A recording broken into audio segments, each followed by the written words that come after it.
நமக்கு ஆசீர்வதித்து தருவாராக. சற்று நேரம் நம்முடைய இருதயத்தை கர்த்தருடைய சமூகத்தில் நாம் அர்ப்பணிப்போம். ஹல்லேலூயா, ஹல்லேலூயா, ஹல்லேலூயா, ஹல்லேலூயா, ஹல்லேலூயா. பயபக்தியோடு கூட தேவ சமூகத்தை நாம் அணுகுவோம். கர்த்தர் தாமே நமக்கு இரக்கம் செய்வாராக.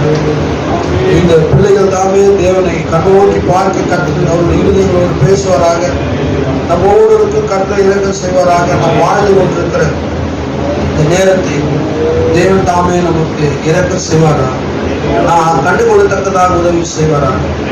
ஹல்லேலூயா, ஹல்லேலூயா, ஹல்லேலூயா, ஹல்லேலூயா, ஹல்லேலூயா, ஹல்லேலூயா, ஹல்லேலூயா, ஹல்லேலூயா. Praise, praise, praise, praise, praise, praise, praise, praise, praise, praise. Hallelujah, hallelujah, hallelujah, hallelujah, hallelujah.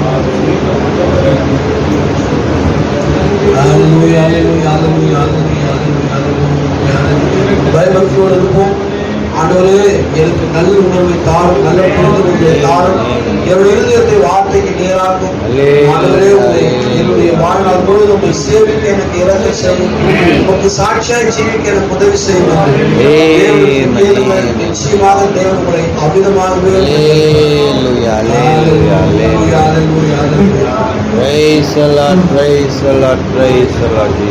திக்கற்ற பிள்ளைகளுக்கு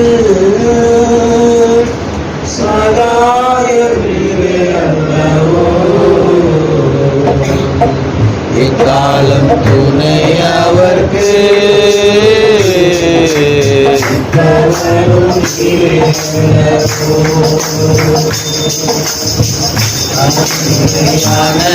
எனக்கு சகாயம் நீரே அல்லவோ,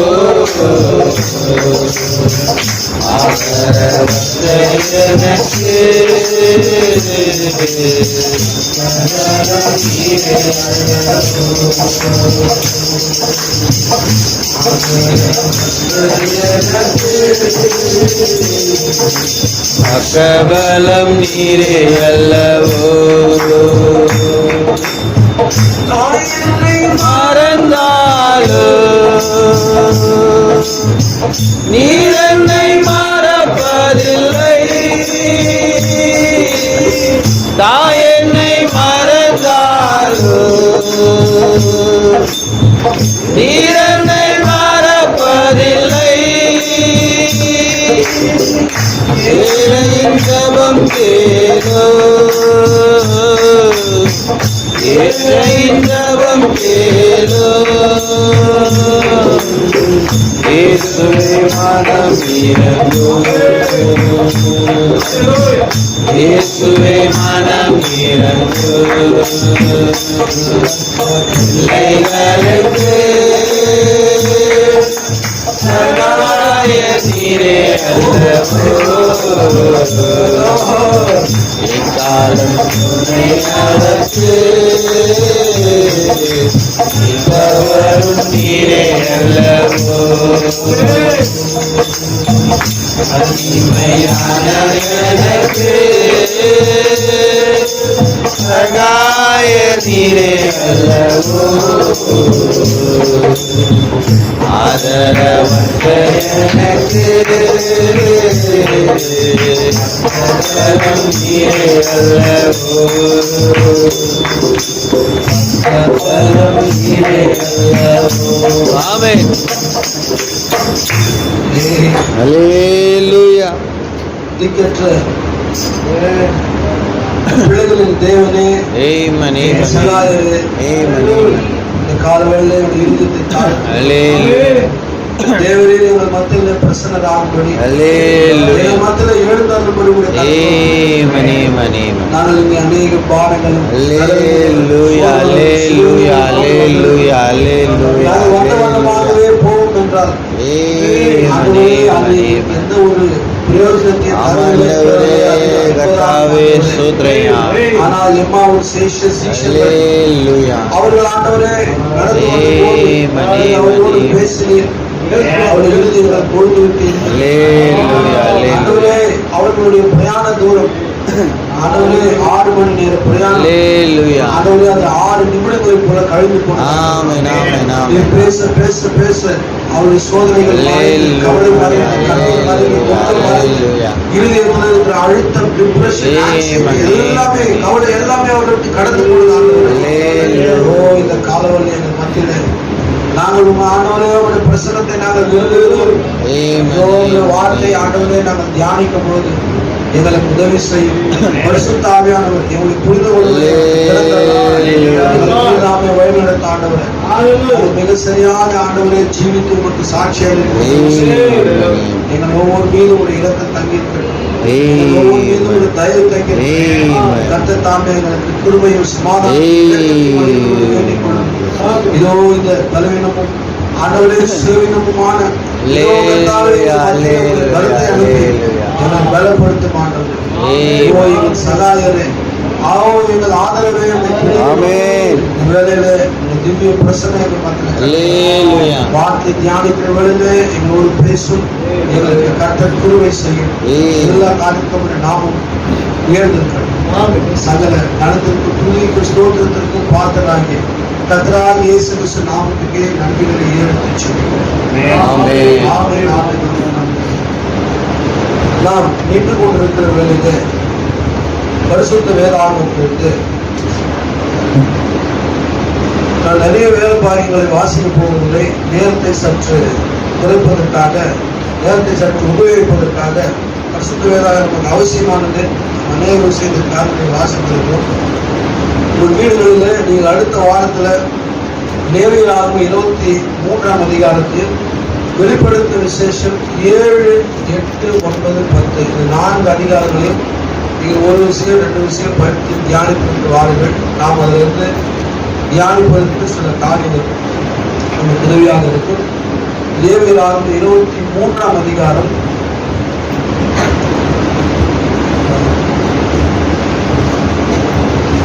1 ஒரு சில வசனங்களை வாசித்து பின்பு 23, 24 நான் வாசிப்பேன். 156வது பக்கம் பழைய ஏற்பாட்டில் லேவியராகமம். பின்னும் கர்த்தர் மோசேயை நோக்கி, நீ இஸ்ரவேல் புத்திரரோடு சொல்ல வேண்டியது என்னவென்றால், சபை கூடி வந்து பரிசுத்த நாட்களாக ஆசரிக்கும்படி நீங்கள் கூற வேண்டிய கர்த்தருடைய பண்டிகை நாட்களான 6 நாளும் வேலை செய்ய வேண்டும். 7ஆம் நாள் பரிசுத்த சபை கூடுதலான ஓய்வு நாள். அதில் ஒரு வேலையும் செய்ய வேண்டாம்.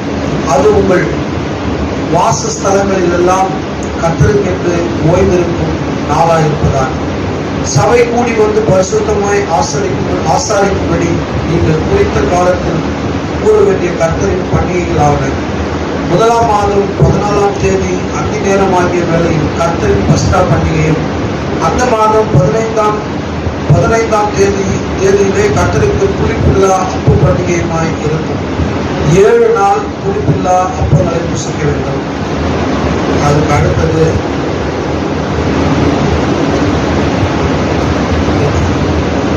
10 நீங்கள் இஸ்ரவேல் புத்திரரோடு சொல்ல வேண்டியது என்னவென்றால், நான் உங்களுக்கு கொடுக்கும் தேசத்தில் நீங்கள் போய் சேர்ந்து அதில் வெள்ளாண்மையை அறுக்கும் போது உங்கள் அறுப்பின் முதல் பலனாக ஒரு கதிர்கட்டை ஆசாரியனிடத்தில் கொண்டு வர கடவீர்கள். உங்களுக்காக அது அங்கீகரிக்கப்படும்படி ஆசாரியன் அந்த கதிர்கட்டை ஓய்வு நாள் மறுநாளிலே கர்த்தருடைய சந்நிதியில் அசைவாட்ட வேண்டும்.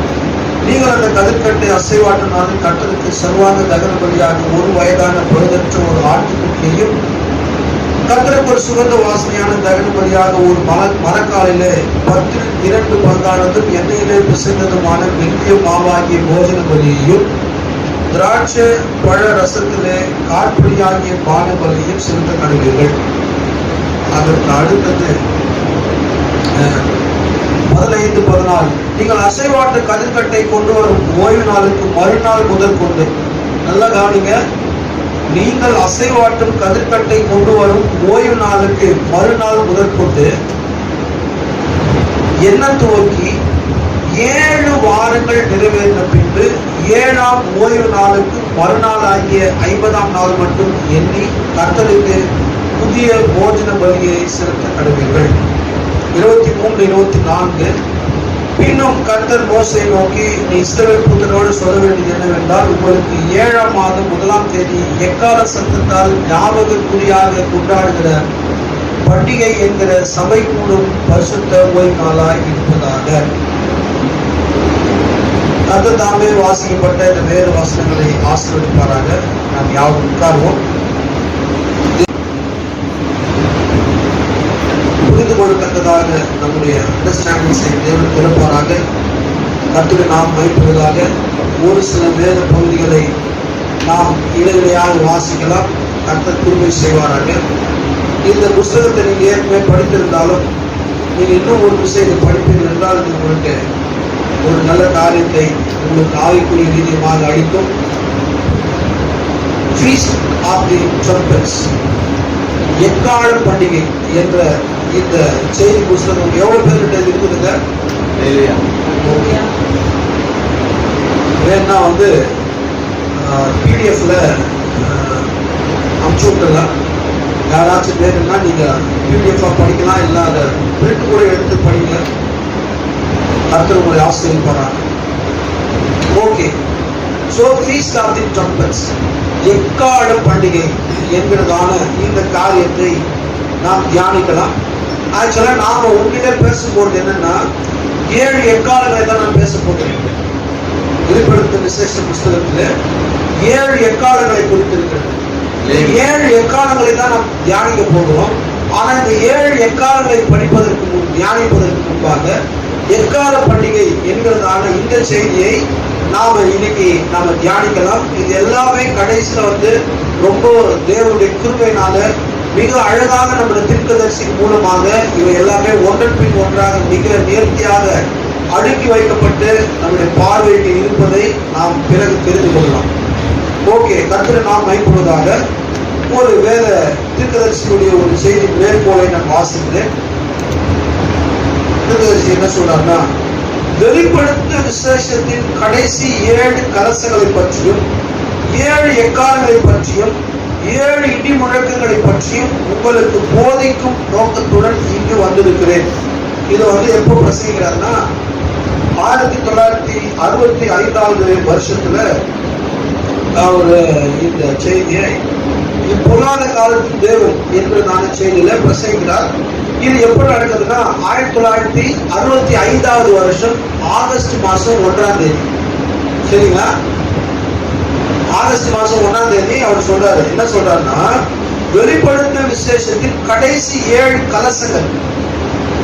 கலசங்கள்னா அதுதான் பூமியின் மீது ஊற்றப்படுவதான வாதைகள், 7 வாதைகள். அதாவது 7 கலசங்களையும் 7 கலசங்களை பற்றியும் 7 எக்காலங்களை பற்றியும் 7 இடிமுழக்கங்களை பற்றியும் உங்களுக்கு போதிக்கும் நோக்கத்துடன் இங்க வந்திருக்கிறேன். இப்போ அவர் என்ன பண்றாருன்னா, மீட்டிங் எல்லாம் முடிச்சுட்டு அந்த பகுதிக்கு வந்திருக்கிறாருங்க.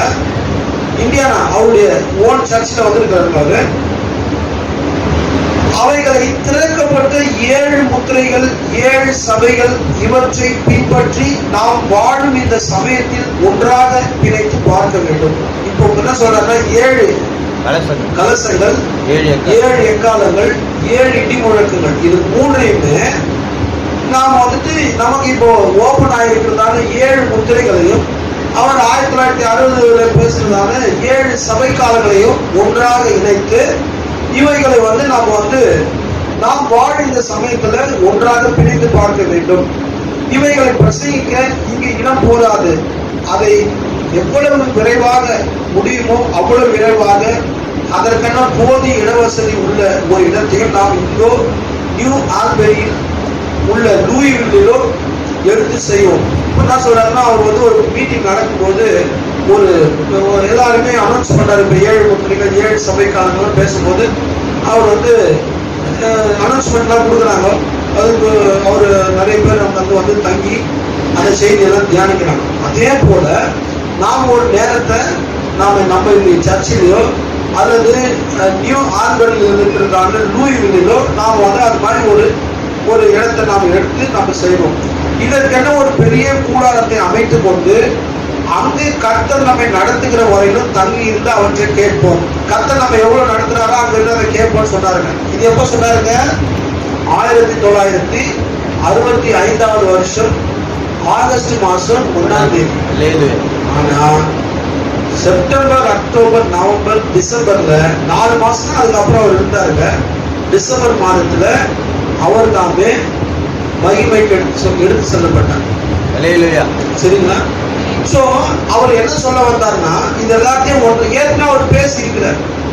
இது எல்லாத்தையுமே 7 கலசங்கள், 7 எக்காலங்கள், 7 இடி முழக்கங்கள், 7 சபை காலங்கள், 7 முத்திரைகள், இது எல்லாவற்றையுமே பேசியிருக்கிறார். இது வெறுமனே செய்திகள் மாத்திரமல்ல, இன்றைக்கு உலகத்தினுடைய முடிவை மிக தெளிவாக தான் சொல்ல சொன்னார்னா, நாம் வாழ்கிற காலத்தை நாம இது எல்லாத்தையும் சேர்த்து பார்த்தோம்னா நாம எங்க வாழ்றோம் நமக்கு தெரியும்னு சொன்னார்.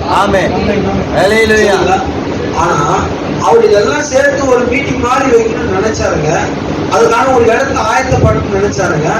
ஆனா அதற்கான காரியத்தை தேவன் அதுக்குள்ளாக அவர் எடுத்துக்கொண்டார்.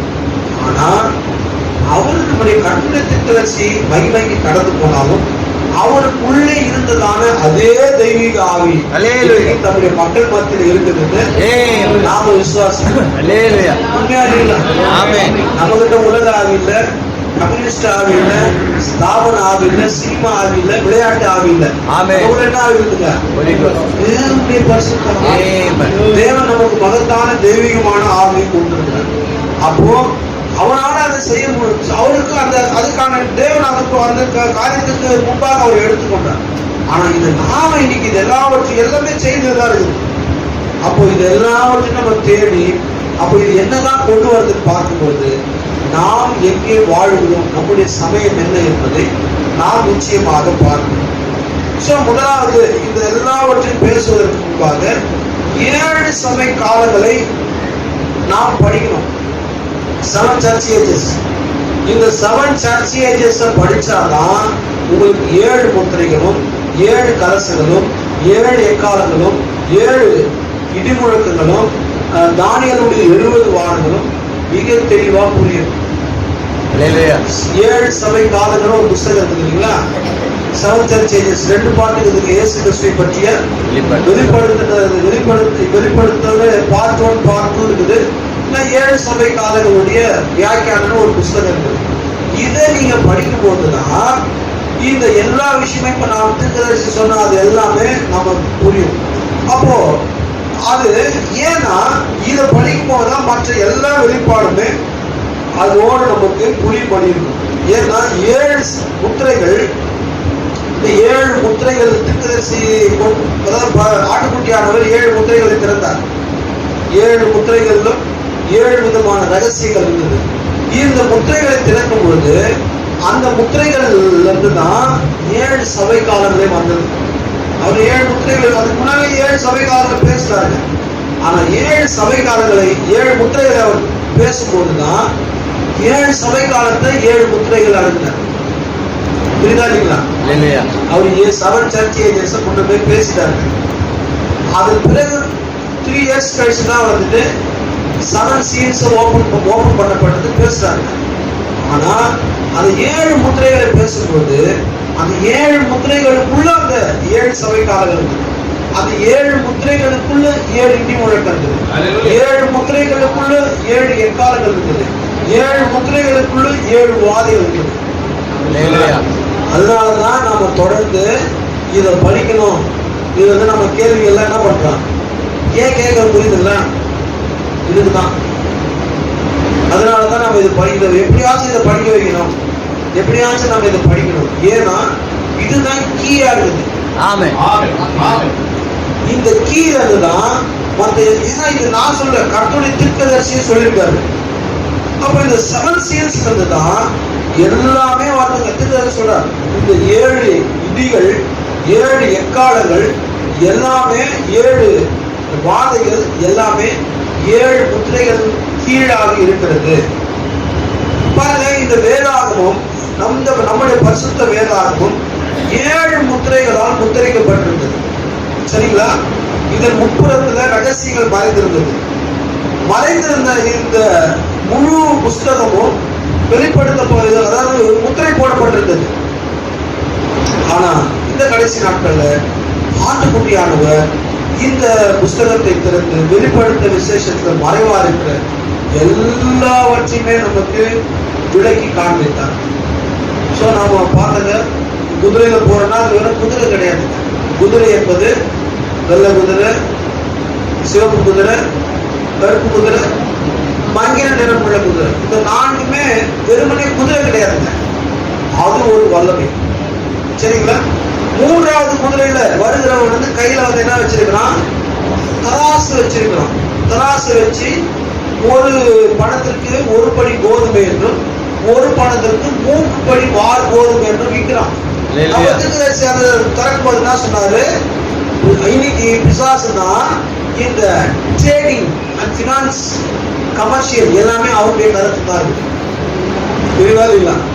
நீங்களே விளைச்சா கூட அவன் டாக்ஸ் போனா கவர்மெண்ட். அதான் சொல்ல, நீங்க சாப்பிட்டீங்கன்னா கூட என்ன கருதுங்க, வரி ஜிஎஸ்டி கட்டணும், எல்லாத்துக்கும் வரி இருக்குது. அவன் பாத்தீங்கன்னா அது வந்து வெறுமனே லிட்டரலா வந்து தராசோட வாக்குறது, அதுதான் அது தராசா காட்டப்படுறது. சொல்றார் வெளிப்படுத்த விசேஷ புஸ்தகம், அது அடையாளங்களின் புஸ்தகம். எல்லாமே அடையாளம் அடையாளம் அடையாளம் அடையாளமா இருக்கும். அந்த அடையாளத்துக்குள்ள ஒரு ரகசியம் இருக்குது, அந்த அடையாளத்தை பற்றி ஒரு ரகசியம் இருக்குது. அந்த அடையாளத்தினுடைய ரகசியத்தை வெளிப்படுத்துறதுக்கு தான் நமக்கு தேவன் ஒரு தீர்க்கதரிசியை அனுப்பி வைத்தார். அல்லேலூயா. ஓகே, இப்போ தீர்க்கதரிசி என்ன சொல்றாரு பாருங்க. The mysteries was in the 7 seals. ரகசியங்கள் 7 முத்திரை, அதாவது 7 முத்திரைகள் இருந்தது. When those 7 seals was opened, எப்பொழுது இந்த 7 முத்திரைகள் திறக்கப்பட்டதோ, that opened up the entire Bible, அது முழு வேதாகமத்தையுமே திறந்துச்சு. 7 முத்திரைகள் திறக்கும் போது முழு வேதாகமத்தை திறந்துச்சு. The 7 seals, it was sealed with 7 mysterious. அது 7 ரகசியங்களால் முத்திரைக்கப்பட்டிருந்தது. அந்த 7 seals எழுதுறது entire mystery of it. அந்த 7 முத்திரைகள் தான் வேதாகமத்துடைய எல்லா ரகசியத்தையுமே அதுதான் கொண்டிருந்தது. And it was book of redemption, New Testament. சொல்றாரு அதுதான் மீட்பின் புஸ்தகம், அது புதிய ஏற்பாடு அப்படி என்று சொல்றது. சொன்னதான் என்னன்னா, the souls that the prison of, இப்பொழுது காவலுள்ள ஆத்மாக்கள் செய்தில 141வது பேராகிராஃப். நான் உங்களுக்கு இந்த வேறுகோளை நான் அனுப்புகிறேன். ஸோ நான் இந்த மெசேஜை பேசுறதுனால பின்னணியா ஒரு சில காரியங்கள் பேசணும். அப்ப 7 முத்திரைகளை என்ன சொன்னாரு? தேவனுடைய சிந்தை பின்புறத்தில் இருந்ததான ரகசியங்கள். அந்த ரகசியத்தை தான் இந்த கடைசி நாட்கள்ல தேவன் நமக்கு வெளிப்படுத்தி கொடுத்தார். ஏன் இது வெளிப்படுத்தப்பட்டதுன்னா, இதுல தான் நம்முடைய மீட்பானது இருந்தது. நாம் எப்படி மீட்கப்பட போகிறோம், இஸ்ரவேலர் எப்படி மீட்கப்பட போகிறார்கள், புத்தியில்லாத கனிகள் எப்படி மீட்கப்பட போகிறார்கள், இந்த பூமி எவ்விதமாக மீட்கப்பட போகிறது, இது எல்லாமே இந்த புஸ்தகத்துல தான், இந்த வெளிப்படுத்த விசேஷத்துல தான் அடங்கியிருந்தது. சரிங்களா? புரியுதா உங்களுக்கு? ரொம்ப கடினமா இருந்த பேசுறது இல்ல. ஓகே, கர்த்தருக்கு ஸ்தோத்திரம், கர்த்தரை நாம் பயப்படுவதாக. ஏன்னா எனக்கு ரொம்ப நல்லா எக்ஸ்பிளைன் பண்ற அளவுக்கு போதிய ஞானம் கிடையாது, அதனால நடுவில் நான் கேட்டு. ஓகே, கர்த்தர் நாம் பயப்படுவதாக. அப்போ நீங்க சில பார்ட்ஸ் இந்த 7 முத்திரைகள்ல வந்துட்டு திறக்கப்பட்ட இந்த 7 முத்திரைகள் புஸ்தகத்துல சில பாகங்கள் சபைக்காரர்களாகவும், சில பாகங்கள் அது வாதைகளாகவும், சில பாகங்கள் அது எக்காலங்களாகவும், சில பாகங்கள் அது இடிமுழக்கங்களாகவும் இருக்கிறது. இது ஒரே புஸ்தகம் தான். இதுல சில பாட்டு சபை காலத்தை குறித்து பேசுது, சில பாட்டு 7 இடி முழக்கங்கள், 7 எக்காலங்கள், 7 வாதைகள், இது எல்லாமே இதுலதான் இருக்குது. அதனாலதான் நம்ம இதை படிக்கணும். சரிங்களா? அதனாலதான் நம்ம ரெகுலரா நம்ம இதை வேதாகமத்தை படிக்கிறது போல படிக்கணும். அதுக்காக மற்ற மெசேஜை படிக்கக்கூடாதான்னு கேட்டீங்கன்னா அது தவறான காரியம். தினந்தோறும் நம்ம எல்லா செய்தி குறிக்க படிக்கணும், தினந்தோறும் வேதாகமத்தை படிக்கணும், தினந்தோறும் முத்திரைகளையும் படிக்கணும்.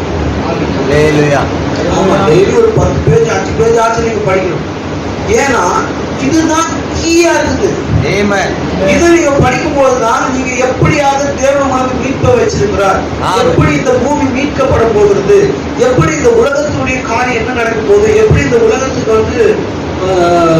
அழிவு ஏற்பட போகுது, எப்படி வாதைகள் விழுந்திருக்குது, எப்படி விழப்போகுது, எப்படி விசுவாசம் அளிக்கப்பட போகுது, எப்படி திரும்படித்தல் வருகிறது, இது எல்லாமே இந்த ஒரு புஸ்தகத்தில தான் தேவன் எல்லாவற்றையும் வெளிப்படுத்திருக்கிறார். அல்லேலூயா. அல்லேலூயா. சோ இது எல்லாமே ஒரே நோக்கத்துக்காக இருக்கிறது, ஒரே கருப்பொருளாக இருக்கிறது. இந்த முழு புஸ்தகமே அது கர்த்தராகிய இயேசு கிறிஸ்துவை மாத்திரமே நமக்கு காண்பிக்கும்.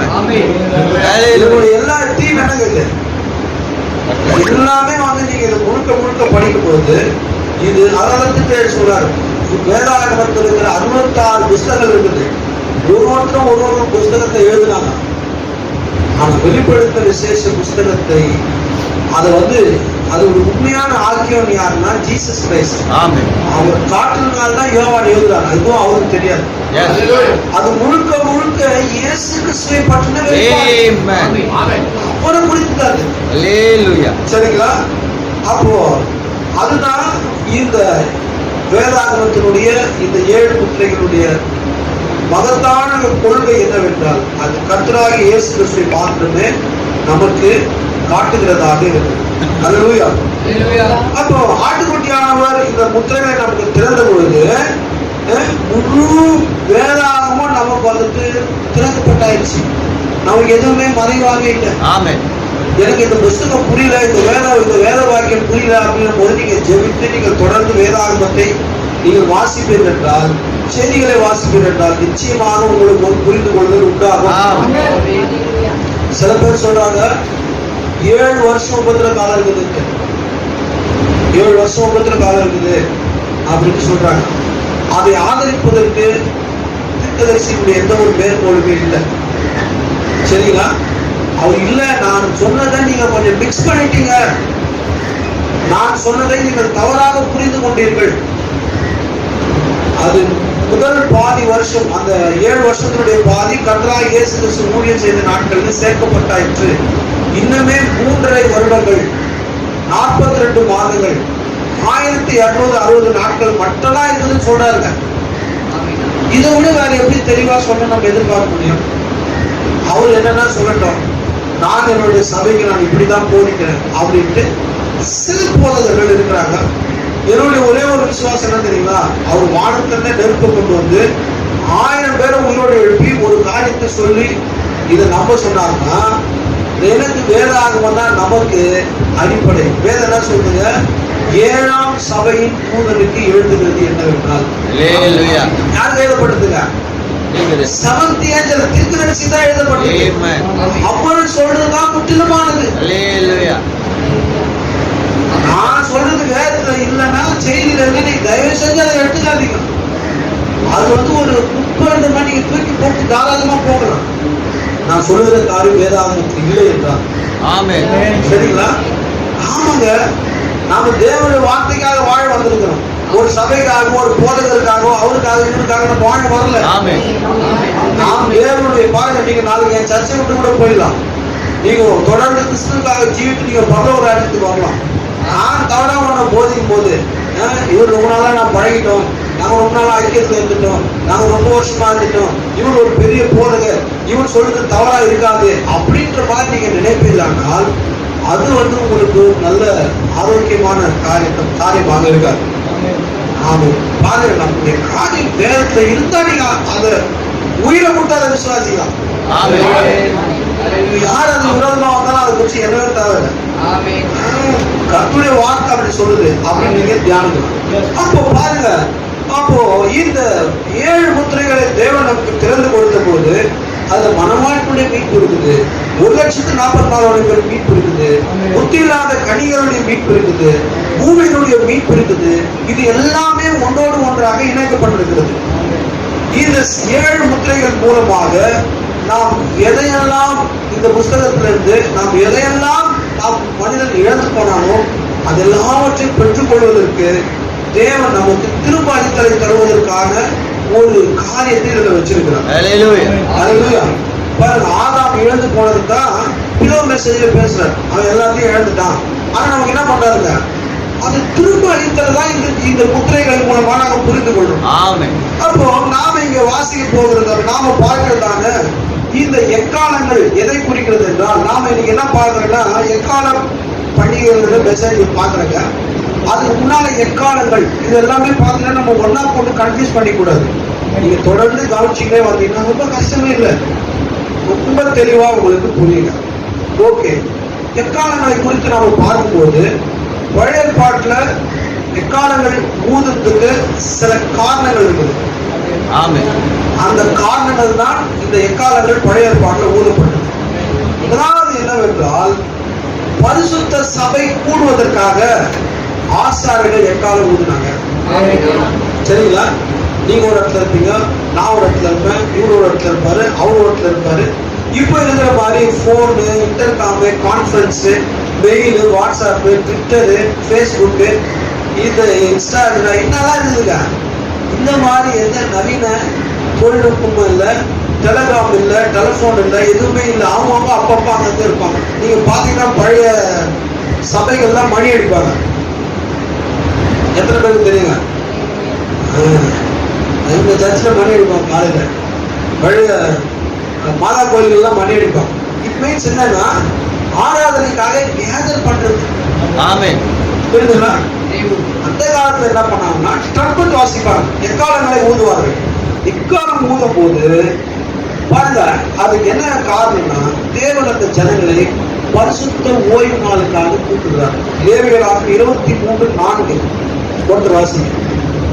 சபை கூடி வந்து பரிசுத்தமாய் ஆசரிக்கும்படி நீங்கள் குறித்த காலத்தில் கூற வேண்டிய கர்த்தரின் பண்டிகைகளாவன: முதலாம் மாதம் 14ஆம் தேதி அந்தி நேரமாகிற வேளையிலே கர்த்தரின் பஸ்கா பண்டிகையும், அந்த மாதம் 15ஆம் தேதியிலே.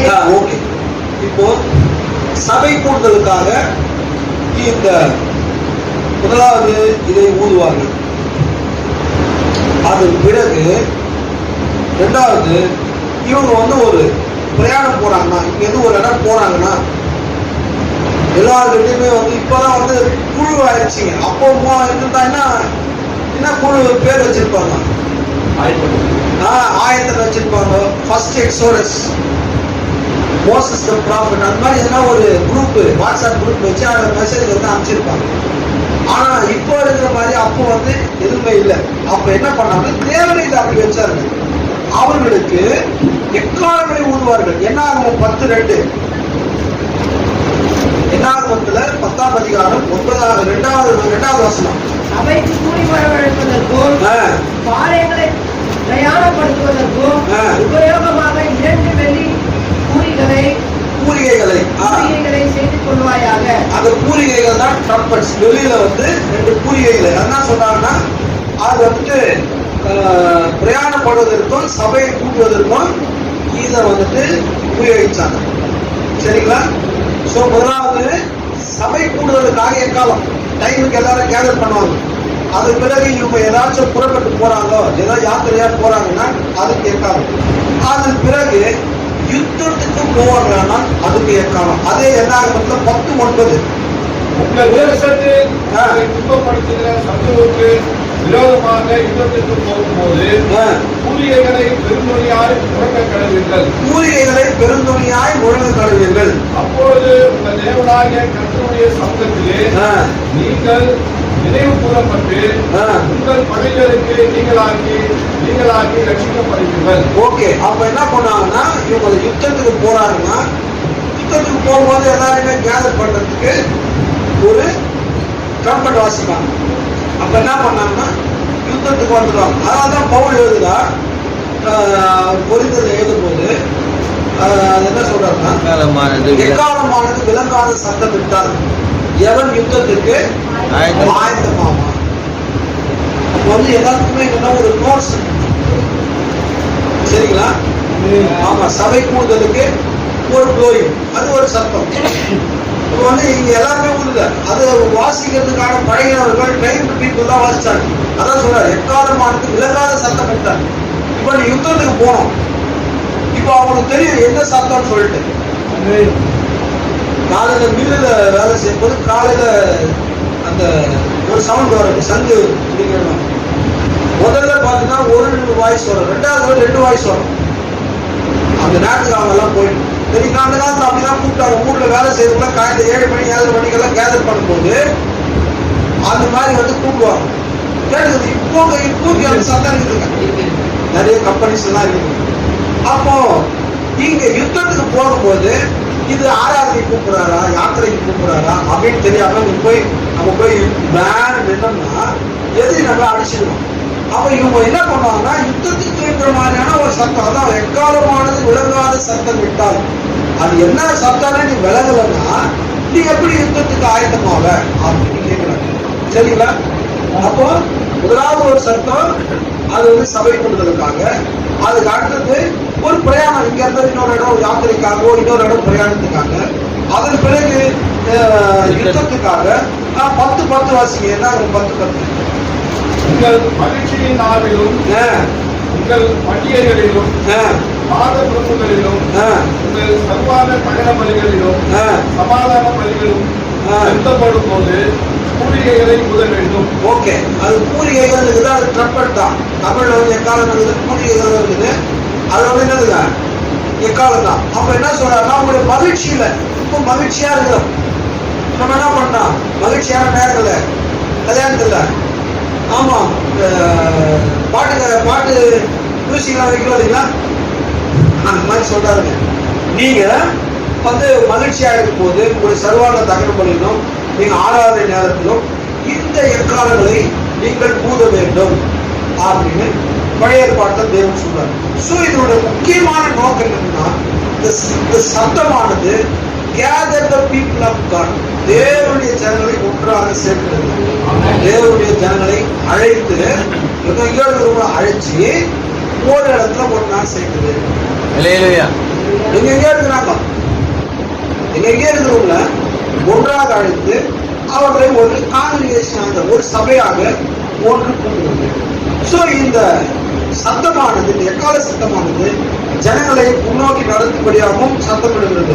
சில ஜனங்களை அவர்களை பார்த்தீங்கன்னா ஒரு என்ன சொல்றதுன்னா ஒரு அட்டென்ஷனுக்குள்ள வருது. சரிங்களா? ஒரு விழிப்பா அவங்கள வைக்கிறதுங்க. ஒரு யுத்தம் வரும்போது நம்ம சாதாரணமா இருக்க முடியாது. எதிரி வரான போது அவங்க வந்து எக்காலம் ஊதும் போது அவங்க ஒரு விழிப்புக்குள்ள வருகிறாங்க.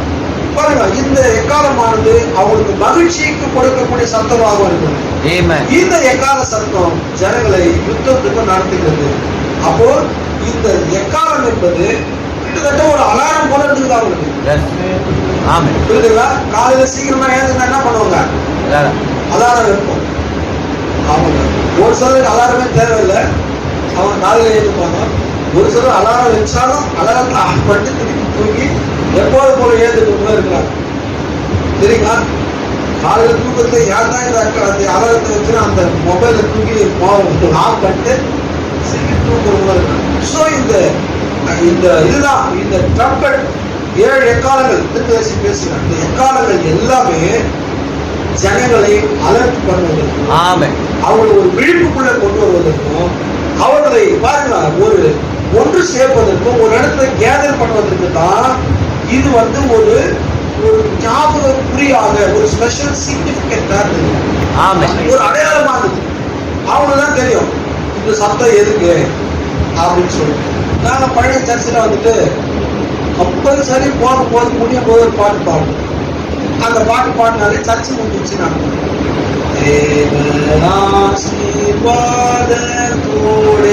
சபை யாரை இந்த பாட்டை பாடினாங்கன்னா அப்ப முடிச்சு. இது வந்து பார்த்தா ரெகுலரா இருக்காது, அது மாற்றமே இருக்காது. அப்போ வந்து அந்த மாதிரி அவங்களுக்கு வந்து ஒரு ஞாபகமா ஒரு அடையாளமா இவர்கள் கொடுக்கும். இப்ப இந்த லேவியராகமம் 23ஆம் அதிகாரத்துல தேவன் இஸ்ரவேலர்கள் கடைபிடிக்கும்படி இப்போ இந்த வெக்காலம் புரிஞ்சுச்சிங்க அவங்களுக்கு எது கேட்டு ஓகே இதை ஞாபகம் அப்படியே வச்சுங்க. நம்ம கடைசியில இது எல்லாமே உங்களுக்கு ரொம்ப எளிதாக புரிந்து கொள்ள கட்ட நம்ம உதவி செய்வோம். இந்த லேவியராகமம் 23ஆம் அதிகாரத்துல நம்ம எக்காலங்களுக்குள்ள வரல. இப்போ நம்ம பார்க்கிற 7 பண்டிகைகள் வேற, 7 எக்காலங்கள் வேற. 7 எக்காலங்களை குறித்து வெளிப்படுத்தின விசேஷம் 8, 9 அதிகாரங்கள் இருக்குது. 7 எக்காலங்கள். ஆனா நாம் அதுக்கு ஒப்பனையா இருக்கிறதாக 7 பண்டிகைகளை இன்னைக்கு நம்ம வெளிப்படுத்தின விசேஷம் 23ஆம் அதிகாரத்தை பார்க்க போறோம். இப்போ இந்த 23ஆம் அதிகாரத்துல இஸ்ரவேலர் கடைபிடிக்க வேண்டிய அவர்கள் அனுசரிக்கும்படியான 7 பண்டிகைகளை தீர்க்கதரிசியாகிய மோசே மூலமாக தேவன் இஸ்ரவேல் ஜனங்களுக்கு கொடுத்தார். இவங்கெல்லாம் எகிப்துல இருந்து அடிமைத்தனத்துக்கு வந்த உடனே வரும்போதே என்ன பண்ணிட்டாருன்னா அது சீனாய் மலையில போயிட்டு கற்பனைகளை வாங்கிட்டு வந்தாருங்க. இப்ப நம்ம யூஸ் பண்ற பாருங்க டேப்லெட், அந்த மாதிரி டேப்லெட், அந்த டேப்லெட் வந்து ஸ்டோன்ல இருந்தது பாருங்க. தேவன் தாமே அவருடைய அக்னியின் கரத்தினால அவரு ஃபயர்னால எழுதி கொடுத்தாருங்க. அந்த டேப்லெட்டை வாங்கி வந்து மோசஸ் வாசிக்கிறாருங்க. அந்த கற்பனைகள்ல தான் தேவனுக்கு என்னெல்லாம் செய்யணும், எப்படி எல்லாம் ஆராதிக்கணும், எப்படி எல்லாம் தொழுது வரணும் என்று அந்த பண்டிகைகள் அந்த கற்பனைகள் இருந்தது. இதுல இஸ்ரவேலர் அனுசரிக்கும்படி 7 பண்டிகைகள் அவர்களுக்கு கொடுக்கப்பட்டது. சரிங்களா? இது வந்து அவங்க மாம்சீகமா செய்யணும். அன்னைக்கு அவங்க மாம்சீகமா செஞ்ச அந்த 7 பண்டிகைகள் தான் பழைய ஏற்பாட்டில் 7 அவங்க மாம்சீகமா செஞ்சாங்க. இயேசு கிறிஸ்து வந்த பிறகு அந்த 7 பண்டிகைகள் ஆவிக்குரிய ரீதியாக அவர்களுக்கு அது இருந்தது. அதனால இந்த புத்தகத்தை படிக்கும் போது இந்த புத்தகத்தை என்ன சொல்றாருன்னா, இந்த எக்கால பண்டிகை மனவாட்டிக்கு அல்ல, இது யூதர்களுடையது. இதுல பேசப்பட்ட விஷயம் யாருக்கு முடியுதுங்க? யூதர்களுக்குரியது. ஆனா நாம இதனோடு கூட ஏதோ ஒரு வகையில லிங்க் ஆகும். சரிங்களா? நாம இதனோடு கூட ஏதோ ஒரு வகையில நாம லிங்க் ஆகும். சோ இதுல முதலாவது 7 பண்டிகைகள்ல முதலாவது பண்டிகை பஸ்கா, பாஸ்ஓவர். முதலாவது பண்டிகை பஸ்கா, அதுக்கு அடுத்தது பஸ்கா பண்டிகை, அதுக்கு அடுத்தது புளிப்பில்லாத அப்ப பண்டிகை. மூன்றாவது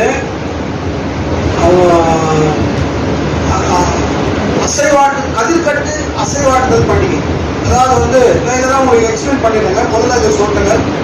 பஸ்கா பண்டிகை, புளிப்பில்லாத அப்ப பண்டிகை, கதிர்கட்டு அசைவாட்டு பண்டிகை, அதன் பிறகு 4வது பெந்தெகோஸ்தே பண்டிகை, 5வது எக்கால பண்டிகை, 6வது பாவ நிவர்த்தி பண்டிகை, 7வது கூடார பண்டிகை. சரிங்களா? 7 பண்டிகைகள் இஸ்ரவேலர்கள் அவங்க எப்போதுமே அவங்களுடைய வாழ்க்கையில அவங்க வந்து செஞ்சிருந்தாங்க. இன்னைக்கும் யூதர்கள் மேசியாவை அடையாளம் தெரியாத கல்யாணம் உணராதவங்க இன்னைக்கும் செஞ்சிருக்கிறாங்க. உண்மையான யூதர்கள் என்ன பண்றாங்க? மேசியா வருவாரு அப்படின்ட்டு அவங்க இதை வந்து இன்னைக்கும் செஞ்சுக்கிறாங்க. முதலாவது பாஸ்ஓவர், பஸ்கா, அது வந்து ஒரு ஆட்டை அடிப்பது. அதுக்கு அடுத்தது புளிப்பில்லாத அப்பம், புளிப்பில்லாத அப்பத்தினால அப்பங்களை சுற்றி பலி செலுத்துவது. அதுக்கு அடுத்தது கதிர்கட்டு, வெள்ளாண்மை அறுக்கிறாங்க. வெள்ளாண்மை அறுத்த உடனே நம்ம கொடுக்குறதுக்குன்னா ஏதாச்சும் முருங்கைக்காய், பலாப்பழம், மாங்காய் இதெல்லாம் வருது பாருங்க சர்ச்சைக்கு. இந்த மாதிரி எது நமக்கு பலாப்பழம் வருது, வாழைப்பழம் வருது, அது மறந்துட்டு வாழைப்பழம் வருது, இதெல்லாம் நம்ம வரும் பொழுது இதை நாம என்ன பண்றோம்னா ஜெபம் பண்றோம்.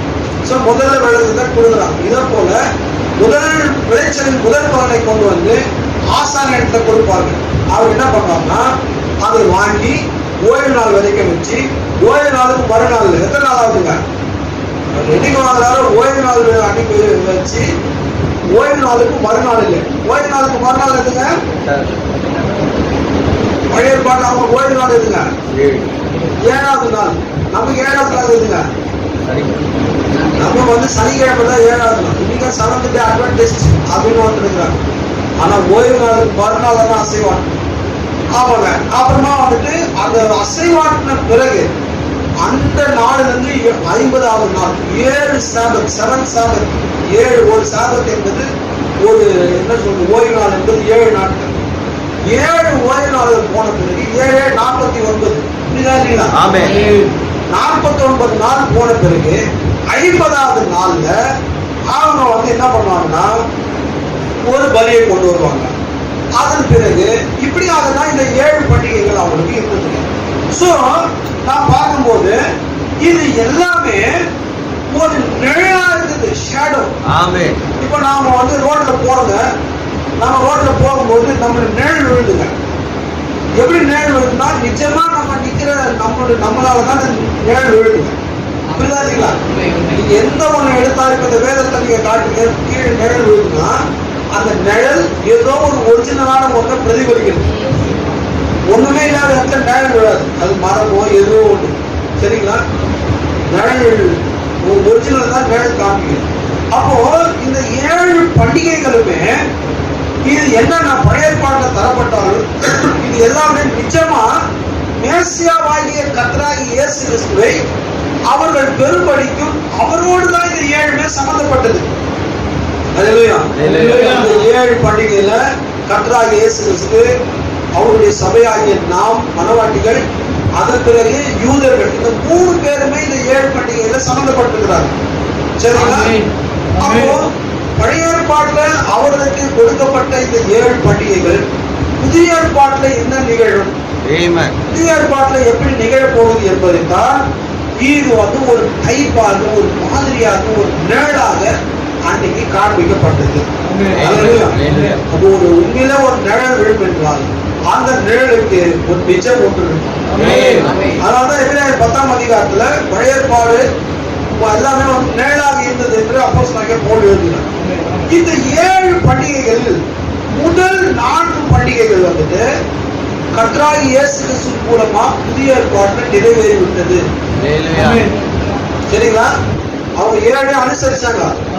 புதிய ஏற்பாட்டுல வரும் பொழுது முதல் 4 பண்டிகைகள், பஸ்கா, புளிப்பில்லாத அப்ப பண்டிகை, பஸ்கா பண்டிகை, புளிப்பில்லாத அப்ப பண்டிகை, அதன் பிறகு அசைவாட்டுதல், கதிர்கட்ட அசைவாட்டு பண்டிகை, அதன் பிறகு வாரங்களின் பண்டிகை, அசைவாட்டின பிறகு 7 ஓய்வு நாள், 7 7 49, 50வது நாள் ஒன்று வருது.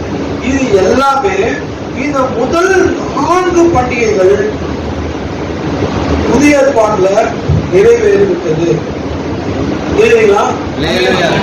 உண்மையா? இந்த முதல் 4 பண்டிகைகள் பாருங்க, இது நிழலா நடந்தது. பழைய ஏற்பாட்டுல இது நிழலானது.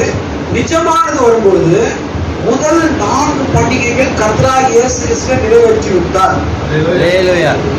பாருங்க, அது என்னன்னா இன்னும் நடக்க வேண்டியது 3 பண்டிகைகள் இருக்கிறது. 4 நிறைவேறிச்சு, 3 பண்டிகைகள் தான் நிறைவேறணும். இயேசு கிறிஸ்து அவர் 2000 வருஷங்களுக்கு முன்பாக அவர் ஊழிய நேரத்துல முதல் 4 பண்டிகைகளை அவருடைய ஜீவியத்துல அவர் நிறைவேற்றி விட்டார். அல்லேலூயா. அப்ப நிறைவேற வேண்டியது என்னன்னா, இந்த பாருங்க, இந்த என்னென்ன நிறைவேற்றுனா, இந்த பாஸ் ஓவர் கர்த்தர் தாமே சொன்னார் மோசே இடத்துல, நீ என்ன பண்ணு, ஒரு ஆட்டை தெரிந்து கொண்டு அந்த ஆட்டை அடித்து அதனுடைய ரத்தத்தை நிலைக்கால்களில் பூசு. சொன்னாருங்களா? அதுதான் பஸ்கா. அது நிலைக்கால்கள் நீ பூசு.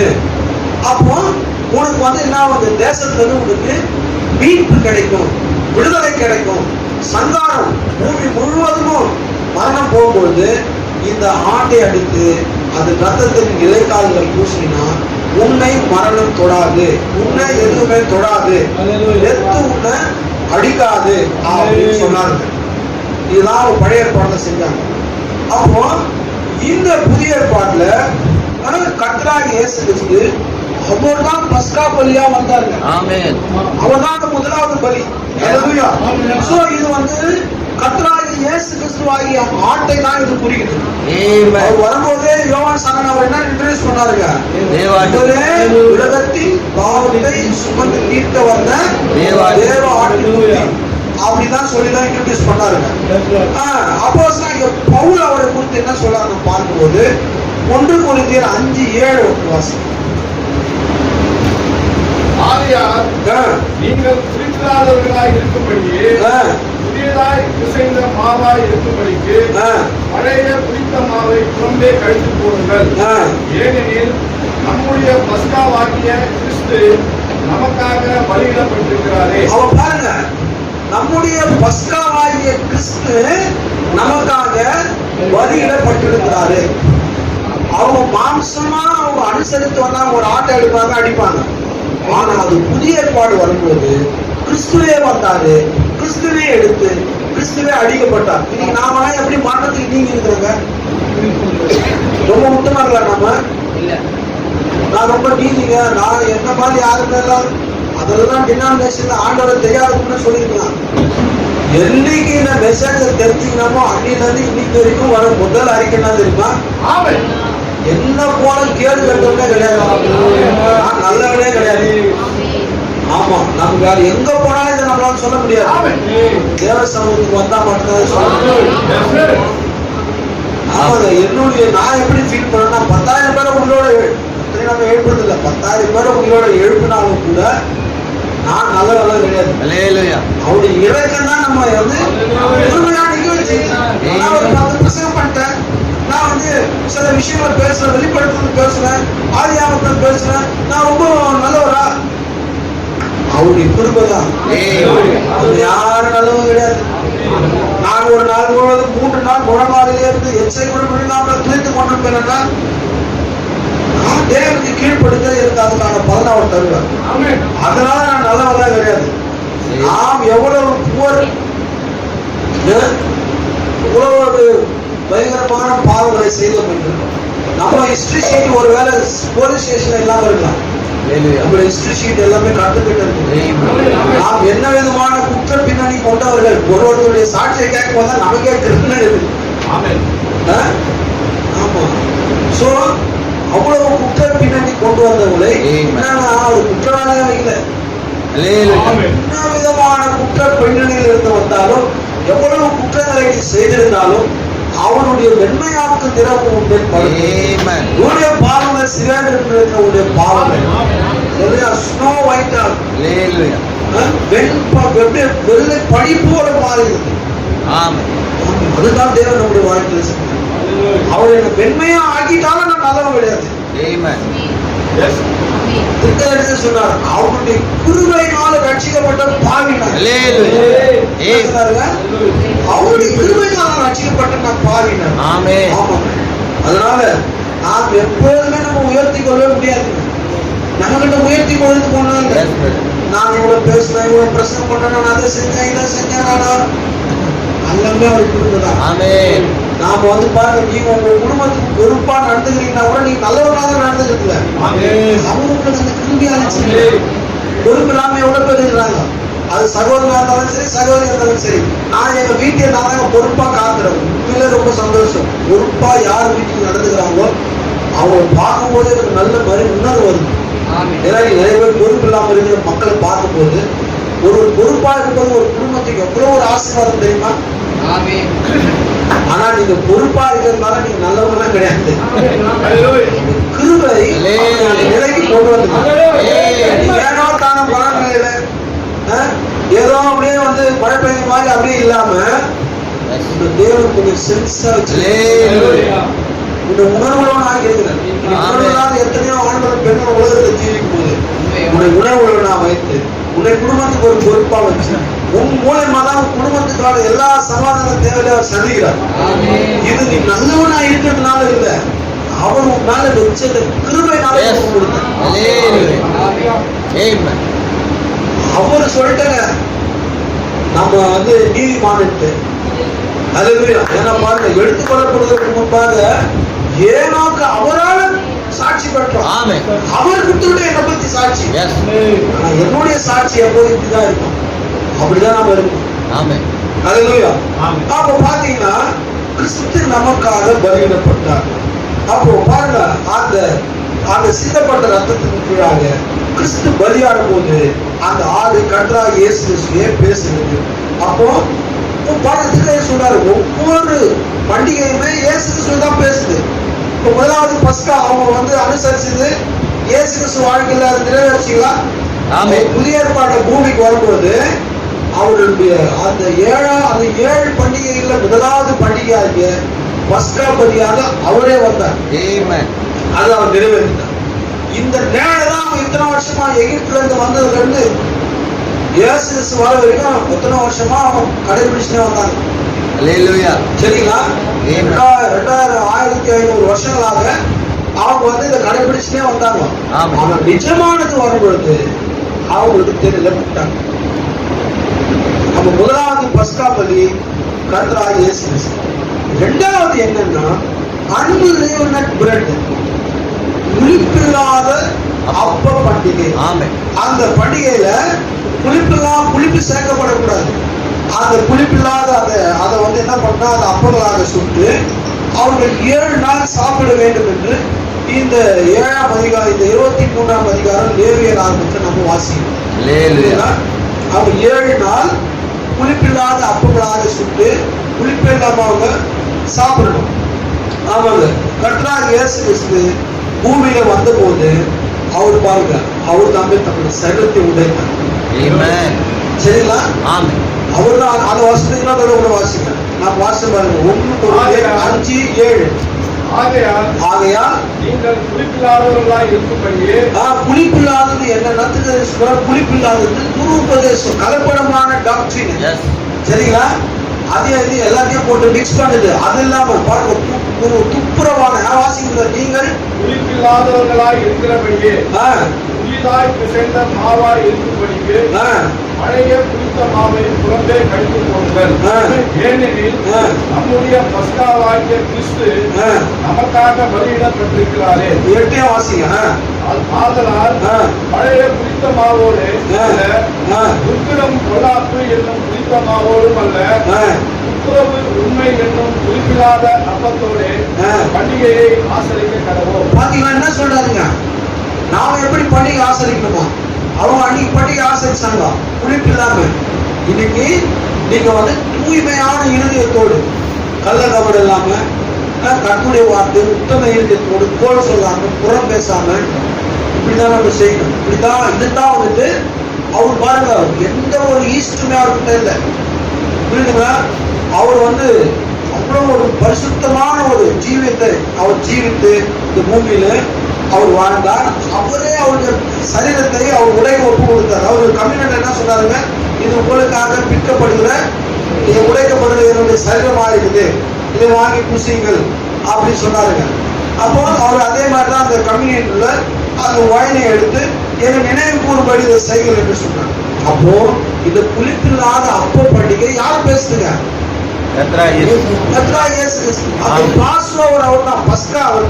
அவரை நிறைவேற்றி இப்ப இந்த புளிப்பில்லாத அப்ப பண்டிகை அவருதான் நிறைவேற்றிங்க. மூன்றாவது அசைவாட்டுதலின் பண்டிகை. அது என்னன்னா, ஒரு விவசாயி இருந்தாரு. விவசாயம் செஞ்சாங்க. இஸ்ரேல்ல 12 கோத்திரத்தார் விவசாயம் செஞ்சாங்க. விவசாயம் செய்யும் போது இப்போ வந்து நெல் விளையுது, பார்லி விளையுது, கோதுமை விளையுது. விளைஞ்ச உடனே முதல் விளைச்சலை எடுத்துட்டு வந்து அவங்க அதை அறுத்து ஆசாரியனுக்கு காணிக்கையா கொடுப்பாங்க. சரிங்களா? ஆசாரியன் என்ன பண்ணுவாங்கன்னா, அதை வாங்கி கொண்டு ஓய்வு நாளுக்கு மறுநாள் இல்லை, ஓய்வு நாள் முடிந்த மறுநாள் இல்லை, மறுநாள் அதுங்க வாரத்தின் முதலாம் நாள் அதிகாலையில் 24ஆம் அதிகாரம் நூற்றாண்டுல மதுரேன மரியாதையும் மற்ற மரியாதையோட கல்லறைக்கு போனாங்க. அப்ப அவர் என்ன பண்ணுவார்னா, அந்த கதிர்கட்டை தேவ சன்னிதியில ஓய்வு நாளுக்கு மறுநாள் ஞாயிற்றுக்கிழமை அன்னைக்கு அப்படி அசைவாட்டுவார். அப்படி அசைவாட்டும் போது அதுதான் ஃபர்ஸ்ட் விளைச்சது. அதுக்கப்புறமா விளைகிற ஒவ்வொரு விளைச்சலுமே இதனுடைய ஆசீர்வாதத்தை அதுக்கு பெறும். சரிங்களா? ஆமாங்க. சோ அப்போ நாம இதுல இருந்து என்ன தெரிஞ்சுக்கிறோம்னா, இயேசு கிறிஸ்து அந்த முதலாம் கதிர்கட்டாக, உயிர் தேர்தல் கதிர்கட்டாக இருக்கிறார். அவர்தான் மெச்சூர்ட் வீட். கோதுமை மணியானது நிலத்தில் விழுந்து சாகாவிட்டால் தடித்திருக்கும், அதை செத்ததையாகில் அவருடைய செத்து அவர் நமக்காக உயிர் தேர்தல்னாலதான் இன்றைக்கு நாம் மரணத்திலிருந்து நீங்கி ஜீவனுக்கு உட்பட்டிருக்கிறோம். இருக்கிற யாருக்குமே மரணம் இல்லைங்க, மரணமே கிடையாது. அவர் மரணத்தை ஜெயித்தார், அவர் உயிர் தேர்தல் அசைவாட்டப்பட்டார். அவரே பிரதான ஆசிரியர், அவரே அசைவாட்டப்பட்ட போது அதனுடைய முழு ஆசீர்வாதமும் இன்னைக்கு நம்ம மேல வந்து தங்கச்சு. ஆமாங்க, அவர் நமக்காக அவர் மறைச்சிட்டார். அப்போ இந்த ஆசீர்வாதம் எல்லா வயல் மேலையும் அது வரும். அப்போ என்னன்னா, அதைத்தான் அவங்க செஞ்சாங்க. அதை ஆசாரிய கிட்ட கொடுக்கும் போது ஆசாரியன் அதை அங்கீகரிக்கிறார். அதாவது அது வந்து என்னுடைய அவங்க அங்கீகரிக்கிறார். அது அங்கீகரிக்கும் போது அதனுடைய எல்லா ஆசீர்வாதமும் மற்ற கல்விகள் மேல போகும்.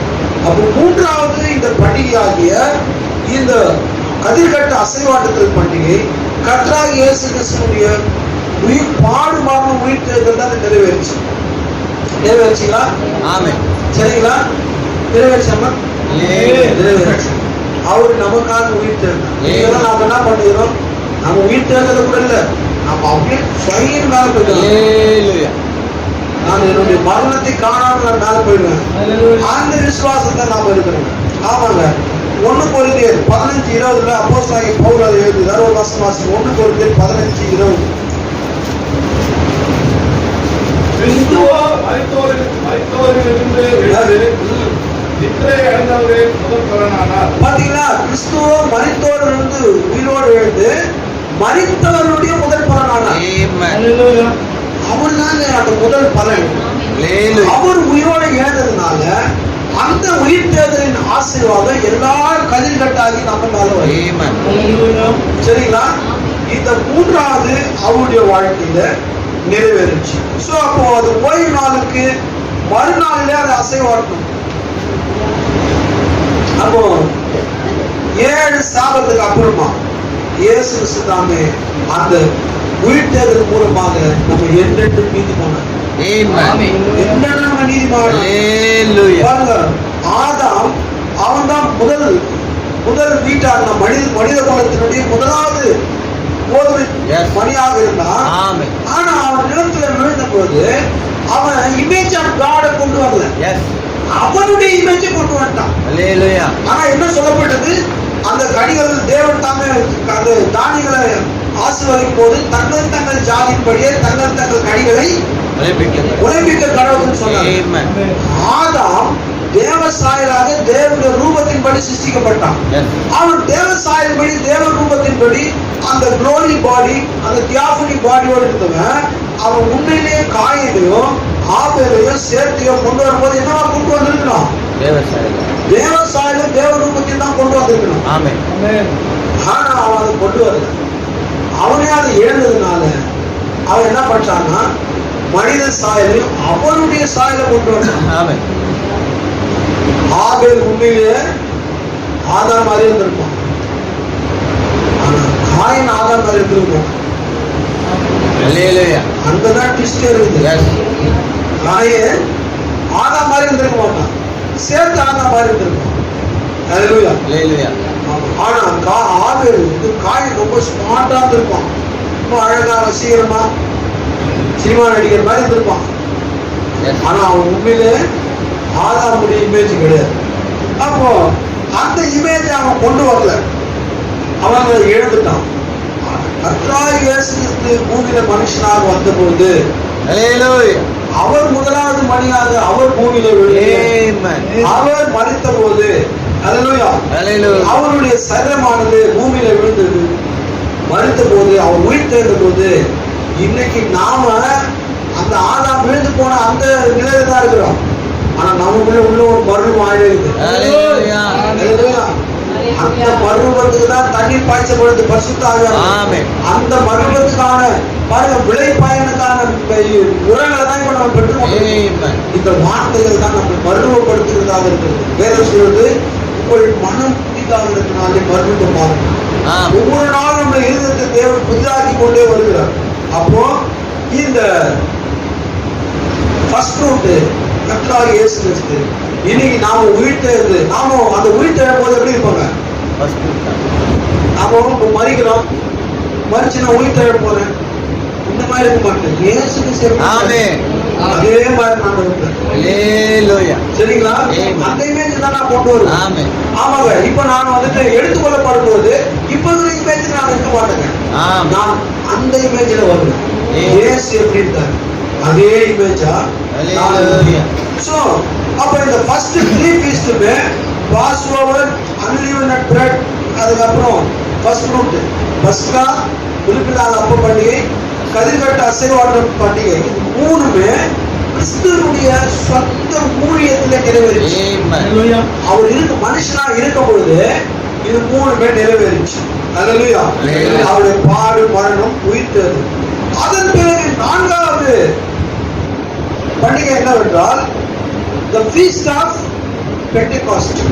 அதான் வாரங்களின் பண்டிகை. நீங்க அதான் சொல்லுங்க. இப்ப நான் அதெல்லாம் வசனத்தை எடுத்தோம்னா நேரம் ஆயிடும். நான் அதான் வசனங்கள் வாசிட்டேன். உங்களுக்கு வந்து வெளிப்பட வீட்டுக்கு போயிட்டு லேவியர் ஆகமம் 21 23ஆம் அதிகாரத்தையும் வெளிப்படுத்தல் 8, 9, 10, 11 இதையும் நீங்க வாசிங்க.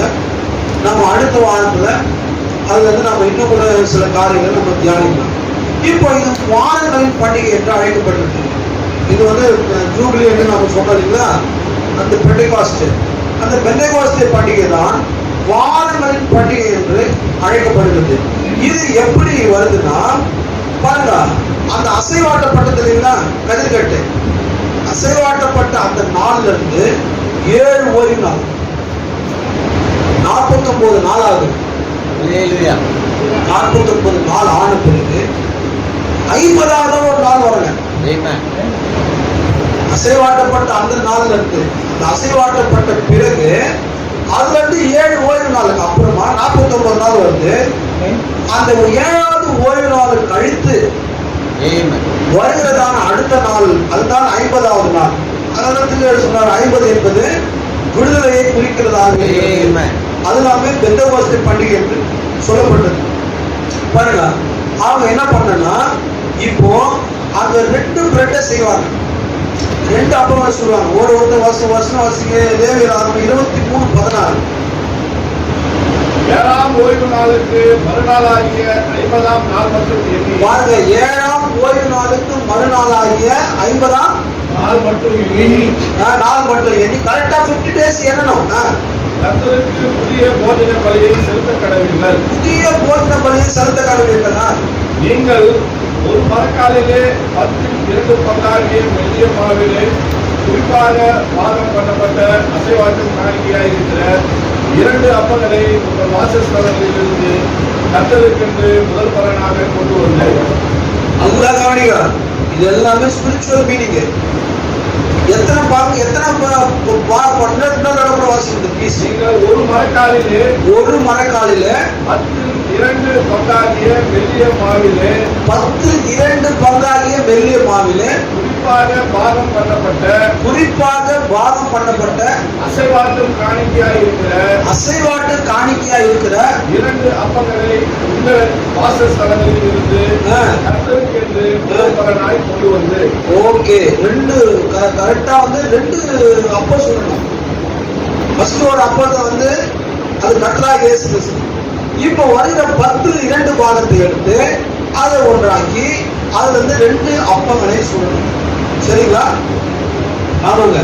அப்ப இந்த 50 நாளுக்கு அப்புறமா அது என்ன பண்றாங்கன்னா அதை வந்து 2 அப்பங்களாக சுட்டு ஆலயத்தில் இருக்கிறதாங்க ஆசாரியர்கிட்ட கொண்டு வந்து கொடுக்கணும். 50வது நாள் எங்க கொண்டாங்க? 50வது நாள்ல ஆசாரியர்கிட்ட கொண்டு வந்து கொடுக்கணும். 50 டேஸ் ஆஃப்டர் உயிர்த்தெழுதலுக்கு பிறகு இயேசு கிறிஸ்து 40 நாள் உயிர்த்தெழுந்து 40 நாள் காணப்பட்டாருங்களா? ஆமென். 40 நாள் காணப்பட்டார். 40 நாளுக்கு பிறகு பெந்தெகோஸ்தே என்ற நாள் வந்தபோது வேதம் சொல்லுது 10 நாட்கள் மேல் விட்டறையில சீஷர்கள் தங்கியிருந்தாங்க. இல்லைங்களா? 40 நாள் வந்து காணப்பட்டு 40வது நாள் எடுத்துக்கொள்ளப்பட்டார். அப்ப இந்த 50வது நாளில என்ன பண்றாங்கன்னா அந்த 2 அப்பங்களாக சுட்டு, அப்ப இயேசு கிறிஸ்து 40 நாள் பூமியில உயிர் சேர்ந்து காணப்பட்டார். அவர் போய் சொன்னாரு, என் பிதா வாக்குத்தத்தம் பண்ணினதை நான் உங்களுக்குள்ள அனுப்புகிறேன். பிதா வாக்குத்தத்தம் பண்ணது நிறைவேறுவதற்கு நீங்க எங்க இருங்க? எருசலேமிலே காத்திருங்கன்னு சொன்னாரு. உடனே கிட்டத்தட்ட ஏறத்தாழ 120 பேர் போறாங்க. 120 பேர் ஒரு மேல் வீட்டு அறையில போயிட்டு பரிசுத்த ஆவியானவர் காத்திருக்கிறாங்க. அல்லேலூயா. அதுல எத்தனை நாள் காத்திருந்தாங்கன்னா சொல்றாருங்க, வேதமும் சொல்லுது, தீர்க்கதரிசி வந்துட்டு கர்த்தரே தேவன் எங்கோடு இருந்தால் இந்த அற்புதங்கள்லாம் எங்கே என்ற செய்தியில அவர் சொல்றாரு 10 நாட்கள் அவருக்கு மேலே காத்திருந்தார். அது ஏன் அந்த விஜய் சொல்றாருன்னா தீர்க்கதரிசி சொல்றாரு 5வது நாளே சொல்றாங்க, நம்ம காத்திருக்கிறது போதுமா, நம்ம போயிடலாமா அப்படின்னு கேட்கறாங்க. இல்ல அது நிச்சயமா வரும். 6வது நாள் கேட்கிறாங்க, நம்ம 3 நாள் காத்திருக்கோம், நம்ம போயிடலாமா. 7வது நாள் கேட்டாங்களா, இல்ல இதுக்கப்புறம் நான் காத்திருக்குமா. 9வது நாள் கேட்டாங்களா, அந்த மெசேஜ் சொல்றாரு, நம்ம ரொம்ப நாள் காத்திருந்துட்டு நம்ம போயிடலாமா அப்படின்னு சொல்ற பேருக்கு சொன்னா, இல்ல வாக்குத்தத்தம் பண்ணாதது ஏதோ ஒன்று நம்ம போய் நடக்கணும், ஏதோ ஒன்று வரணும், நம்ம வெயிட் பண்ணி தான் 50வது நாள்ல பாருங்க அந்த 2ஆம் அதிகாரத்துல பலத்த காற்று இடிமுழக்கம் போன்ற சத்தம் Hallelujah. அந்த கூடாரம் முழுவதும் நிரப்பி Amen. Amen. Amen. நிரப்பி என்ன பண்ணுச்சுங்க ஒவ்வொரு மேலும் அக்கினிமயமான நாவுகள் மேல வந்து உட்கார்ந்து Amen. அவங்க எல்லாமே பரிசுத்தாவி வல்லமையினால Hallelujah. ஹalleluya சோ 10 நாளுக்கு அப்புறம் நடந்தது சோ கரெக்டா இயேசு கிறிஸ்து உயிர்த்தெழுந்த பின்பு 50வது நாள் பெந்தெகோஸ்தே வந்து Amen. 40 நாள் அவர் வந்து காணப்பட்டாருங்க காணப்பட கடைசியா பரத்துக்கு மேல ஏறெடுத்துக் கொள்ளும்போது சொல்றாருங்க பிதா வாக்குத்தத்தம் பண்ண 24:49 லூக்கா அதுல சொல்றாருங்க அப்ப இவங்க கரெக்டா போயிட்டு 10 நாள் காத்திருக்கிறாங்க 10வது நாள்ல Hallelujah. ஹோலி கோஸ்ட் வராது பெந்தெகோஸ்தே என்ன நாள் பக்கத்துல கரெக்டா அந்த என்ன பண்ண அசைவாட்டும் பண்டிகை நடந்து முடிந்து 50வது நாள்ல Amen. Holy ghost Hallelujah. ஹalleluya Amen. பாருங்க அங்க பாருங்க அங்க இயற்கையான ஒரு பிரீஸ்ட் அன்னைக்கு இருந்தாரு Hallelujah. அங்க இயற்கையான ஒரு ஆலயத்துல ஒரு இயற்கையான பலியானது செலுத்தப்பட்டது ஆனா இந்த 50வது நாள்ல அந்த ஆவிக்குரிய ஆசாரியர் இருந்தார் Hallelujah. ஹalleluya Amen. ஆமாங்க அந்த பெந்தெகோஸ்தே நாளில அவங்க எல்லாருமே பாருங்க 2 அப்பங்களாக இருந்தார்கள் ஒன்று யூதர்களும் இன்னொன்று புறஜாதிகளும் 150 பேர் இருந்தாங்க இல்லைங்களா Amen. ஆமாங்க கானானியன் ஆகிய சீமோன்னு சொல்லுங்க Yes. அவர் யூதரே கிடையாது Amen. 12 சீசர் வராங்க இல்லைங்களா Amen. அந்த 150 பேர் யூதர்கள் கிடையாதுங்க Yes. புறஜாதிகளும் இருக்கிறாங்க Amen. யூதர்களும் இருக்கிறாங்க 2 அப்பங்கள் Hallelujah. ஹalleluya Amen. அப்போ மேல் வீட்டால அவங்க கூடி காத்திருந்த போது baptism of the holy ghost அந்த இயற்கையான அந்த யூதர்கள் மீதும் அன்னைக்கு இயற்கையான யூதர்களை காண தவறிட்டாங்களா ஆனா இங்க வரும்போது உண்மையான அந்த பெந்தெகோஸ்தே பண்டிகையினுடைய ரியல் எக்ஸ்பீரியன்ஸை மேல் வீட்டால அவங்க பெற்றாங்க Amen. Hallelujah. ஹalleluya ரொம்ப அற்புதமாக அந்த காரியத்தை அவர்கள் பெற்றுக் கொண்டார்கள் Amen. அப்போ அந்த அதோடு கூட அந்த 4வது பண்டிகை முடிஞ்சிச்சு Hallelujah. கேக்குறீங்களா? Amen. எத்தனை பண்டிகை முடிஞ்சதுங்க 4 பண்டிகைகள் பெந்தெகோஸ்தே நாளோடு முடிஞ்சிச்சு Yes. அதுக்கப்புறம் கடந்த 2000 வருஷமா இருக்குது 3 பண்டிகைகள் நடக்க வேண்டியிருக்குது என்ன பண்டிகைங்க எக்கால பண்டிகை அடுத்தது பாவ நிவர்த்தி பண்டிகை அதன் பிறகு கூடார பண்டிகை இந்த 3 பண்டிகைகள் நடக்க வேண்டியிருக்குதுங்க அப்போ அன்னைக்கு அந்த ஜனங்களால இயேசு கிறிஸ்து அவங்களால வந்துட்டு அவர்தான் அந்த புளிப்பில்லாத அப்பம் என்றும் அவர்தான் நமக்காக உடைக்கப்பட்டவர் என்றும் அவரே காண்பித்த போது அந்த ஜனங்களால அவரை காண முடியல எகிப்திலிருந்து வந்ததுல இருந்து ஒவ்வொரு விஷயம் அவன் பஸ்காவை அனுசரிச்சோம் அவர்தான் உண்மையான பஸ்கா என்று காண்பித்த போது அந்த ஜனங்களால அந்த ரியல் பஸ்காவை பார்க்க முடியல அவர்தான் அந்த உயிர்த்தெழுதல் கதிர்கட்டி என்பதை அப்பொழுது அவர் வந்து என்ன பண்ணாருங்க அவர் காண்பித்த போது அப்பொழுதுதான் அவங்களால பார்க்க முடியல சொன்னாருங்க கோவில் மணியாளர் நிலத்திலிருந்து சாகாவிட்டால் தனித்திருக்க செத்துதையாக மிகுந்த பலனை கொடுக்கணும் என்று சொன்னபோது அப்பவும் அவங்களால வந்துட்டு அதை ரியலைஸ் பண்ண முடியல அப்போ 50 நாளுக்கு பிறகு அந்த பெந்தெகோஸ்தே நாள் வந்த போது அவங்க எல்லார் மேலுமே அந்த அக்கினிமயமான நாவுகள் வந்த உடனே Hallelujah. அந்த அப்பங்களை தேவனே அவர் அக்கினியால சுட்டு அது அங்கீகரித்து ஏற்றுக்கொள்ள Hallelujah. அவதானே அப்பங்கள் Yes. ஆமாங்க தேவனுடைய அக்கினி எல்லார் மேல வந்தது Hallelujah. அந்த 2 அப்பங்களுமே ஒன்று கிறிஸ்துவின் சபையாகவும் இன்னொன்று யூத சபையாகவுமே அவர் 2மே ஒரே சகமாகிய கிறிஸ்துவிலே காணப்பட்டது Amen. இதுல யூதன் என்றும் கிரேக்கன் என்றும் அடிமை என்றும் சுயாதி என்றும் புறஜாதி என்றும் எந்த ஒரு வித்தியாசமும் கிடையாதுங்க அப்போ 50th டேல அது முடிஞ்சதுங்க லேவியர் ஆகமம் 23-24 வசந்த வாசி இன்னும் கர்த்தர் மோசேயை நோக்கி நீ இஸ்ரவேல் புத்திரரோடே சொல்ல வேண்டியது என்னவென்றால் உங்களுக்கு 7ஆம் மாதம் 1ஆம் தேதி கால சத்தத்தால் ஞாபகக்குறியாக கொண்டாடுகிற பண்டிகை என்கிற சபைக்கு ஒரு பரிசுத்த ஓய்வு நாள் இருப்பதாக. ஓகே 24 வாசிங்களா 24. ஓகே இப்போ நான் உனக்கு ஒரு நேரத்தில் முடிச்சிடுறேன் இப்போ இங்க என்னதான் நடந்ததுன்னா 4 பண்டிகைகள் முடிஞ்சதுங்க அது என்ன சொல்லப்படுதுன்னா அந்த ஃபீஸ்ட் முடிஞ்சு until 7th month அப்படிதானே சொல்லுங்க. என்ன சொல்லுங்க? 7ஆம் மாதம் மட்டும். 7ஆம் மாதம் 10ஆம் தேதி உங்களுக்கு பாவ நிவர்த்தி செய்யும் நாளும் சபை கூடும் பரிசுத்த நாளுமாய் இருப்பதாக. ஓகே, இப்போ இந்த 7ஆம் அதுல இருந்து அவங்க போனதுல இருந்து 7 மாசம் வரைக்கும் இவங்களுக்கு வந்து இவங்க திருப்பி வெளியே போயிடலாம். பண்டிகை வந்தது இல்லைங்களா, யூபிலி பண்டிகை. அது வந்ததுக்கு பிறகு 7 months இவங்களுக்கு நோ ஃபெஸ்டிவல். அவங்க வீடுகளுக்கு போயிடலாம், வேலைக்கு போயிடலாம், அப்ராடு போகலாம். அவங்க வந்து உள்ள ஏதாச்சும் எங்க வேணாலும் வேலை செஞ்சுக்கலாம். ஆனா 5வது பண்டிகை கொண்டாடுவதற்கு எக்காலம் ஊதப்படும். புரியுதுங்களா? 5வது பண்டிகைக்கு எக்காலம் ஊதப்படும். அது எப்படின்னா 7 மாதங்கள் கழித்து. ரொம்ப தெளிவா வேதம் சொல்லுங்க. அப்ப பாத்தீங்கன்னா கரெக்டா கடந்த 7 சபை காலங்களாக யூதர்கள் உலகம் முழுவதும் சிதறடிக்கப்பட்டார்கள். பெந்தேகோஸ்தே பண்டிகை அவங்களுடைய நாட்டில் நடந்ததுங்க. அவங்க அதை அப்பவும் ரியலைஸ் பண்ணல, அப்பவும் உணர்ந்து கொள்ள, அது தங்களுக்காகத்தான் தேவன் வைத்தார் என்பது அப்போதான் அவங்க உணர்ந்து கொள்ளாதனால அவங்க எல்லாரும் வீடுகளுக்கு திரும்பிடுவாங்க. அவங்க எங்கெங்கயோ சிதறடிக்கப்பட்டு அவங்க கடந்த 7 சபை காலங்களாக அவர்கள் காணாம போயிட்டாங்க. ஆனா இந்த first day of the 7th மந்த்ல எக்காலம் ஊதப்படும். அது மீண்டுமாக ஜனங்களை ஒன்று சேர்க்கும். அது மீண்டுமாக ஒன்று சேர்க்கும் போது அப்போது அவங்களுக்கு பாவ நிவர்த்தி பண்டிகை உண்டாகும். இப்ப என்ன நடந்ததுன்னா இது வந்து பாத்தீங்கன்னா அவங்களுக்கு பழைய ஏற்பாட்டுல இயற்கையா நடந்தது. இப்ப இங்க ஆவிக்குரிய ரீதியா நடந்தது. 4 பண்டிகைகள் அவங்க வந்து ஆவிக்குரிய ரீதிகள் நிறைவேற்றே காணல. ஆனா இந்த 5வது பண்டிகையில இப்பவும் 5வது எக்காலம் வந்து ஊதியாச்சுங்க. இதுதான் இஸ்ரவேலர் 1946ல ஒரு தேசமா கூப்பிட்டது. புரியுதுங்களா? அவங்களை பாருங்க, அவங்களை வந்துட்டு உலகம் முழுவதும் தேவன் ஒன்று சேர்த்துக்கிறார். எத்தனை அந்த பெந்தேகோஸ்தே நாள் விளங்குதா இல்லைங்களா? பெந்தேகோஸ்தே பண்டிகை அன்னைக்கு 120 பேர் பேசுறாங்க. அப்போஸ்தலர் 2:38 ஞானஸ்நானம் கொடுத்துருமே.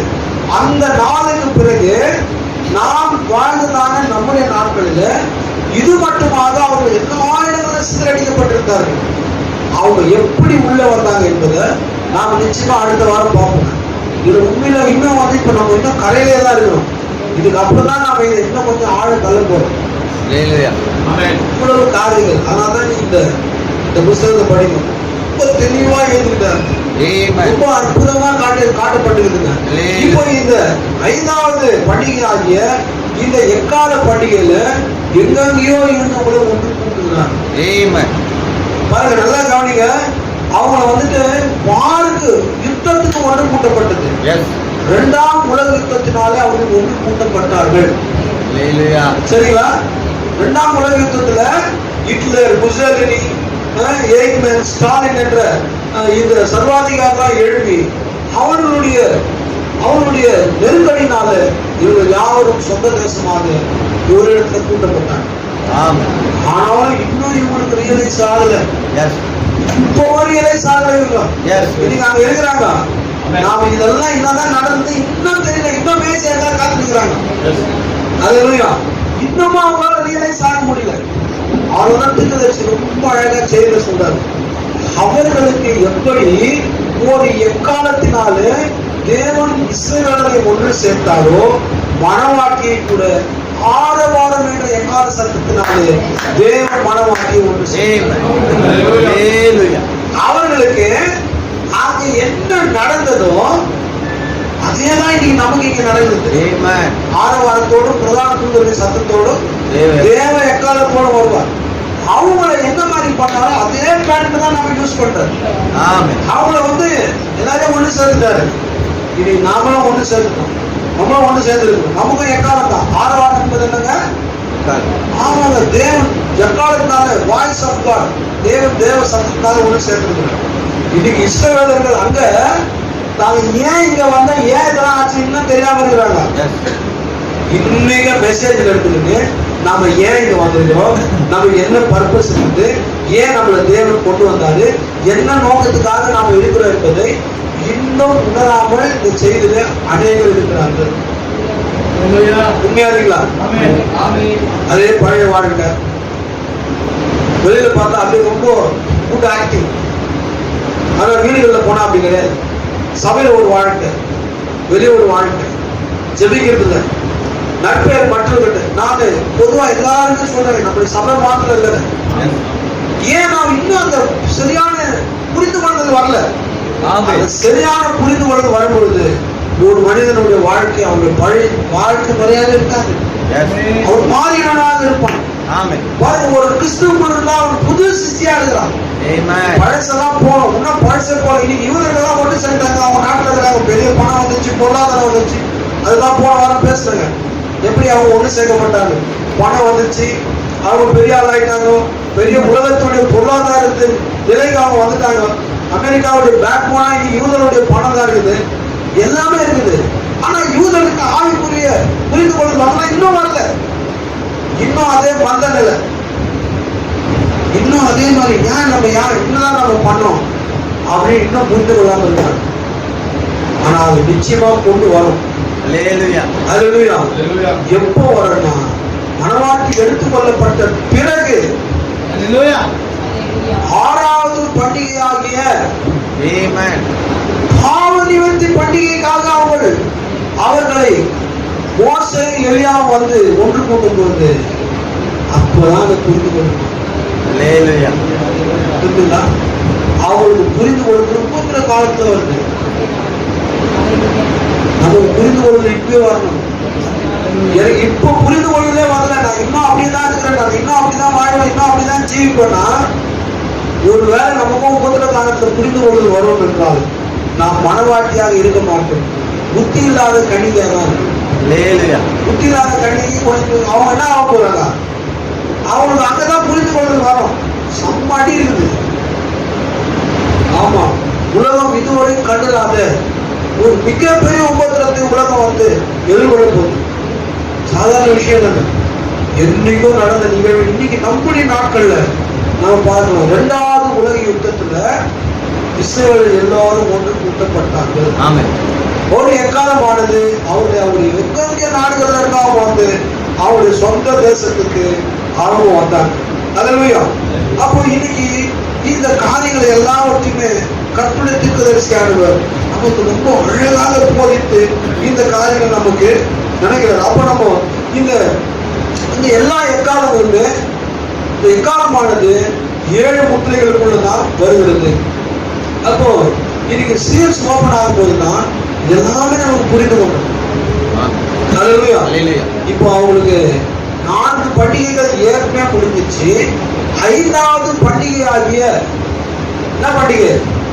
எக்கால பண்டிகை. எப்போ வந்தது அவங்களுக்கு? நாம் வாழ்கிற நம்முடைய முன்னோர்கள் நமக்கு ஒரு ஜெனரேஷன் முன்னாடி வாழ்ந்தாங்க பார்த்தீங்களா, அப்பதான் அவங்க ஒன்று கூட்டப்பட்டுக்கிறாங்க. இன்னும் நான் யாருன்னு தெரியல. இன்னும் யாருப்பா? நான் ஒரு யூதன். இன்னும் அதெல்லாம் பண்ணிக்கிறாங்க. இன்னமும் வந்து மாம்சமா சேவை எடுத்துக்கிறாங்க. இன்னமும் ஆடு பிடிச்சி போயிருக்கிறாங்க. இது எல்லாமே வந்து ஆவிக்குரிய ரீதியா நடந்துன்னு தெரியல. மெசேஜ்லயும் உன் பாவத்தை மன்னிச்சு, உன் அக்கிரமத்தை மன்னிச்சு, உன்னுடைய துர்மார்க்கத்தை மன்னித்து, உன்னை மரணத்துக்கு உட்படாதபடி ஜீவனுக்கு உட்படுத்தி, உன்னுடைய எல்லா காரியத்தையும் கர்த்தர் பொறுப்படுத்தி கொண்டு கூட இன்னும் பாவ உலகத்துக்கு மேல எப்போதும் ஒரு இழுப்பு இருந்தது இருக்குங்களா? ஆமா, வேலை செய்யற இடத்துல தூங்குறது கிடையாது, ஆனா சபையில வந்து தூங்குது. இதெல்லாம் தேவன் பாருங்க, அவங்க தேவன் விடுறது இல்லைங்க. 1,44,000 பேர் ரத்த சாட்சியா மனுஷன் வராங்க. ஆனா தேவன் அந்த மாதிரியான நிலை விடல. உங்களுடைய நல்ல நிலையிலே தேவன் நீரோட உங்களுடைய சரீரத்தை மறுபடியும் மேல எடுத்துக்கொண்டு போகிறோம். அப்போ நிச்சயமா நம்ம தேவனுக்கு எவ்வளவு உண்மையுள்ளவர்களா இருக்கணும். நம்ம அடுத்த வாரத்துல 4, 5, 6, 7 இந்த கண்ணி பண்ணிட்டு அதுக்கப்புறமா நம்ம எக்காலங்களுக்குள்ள போகும்.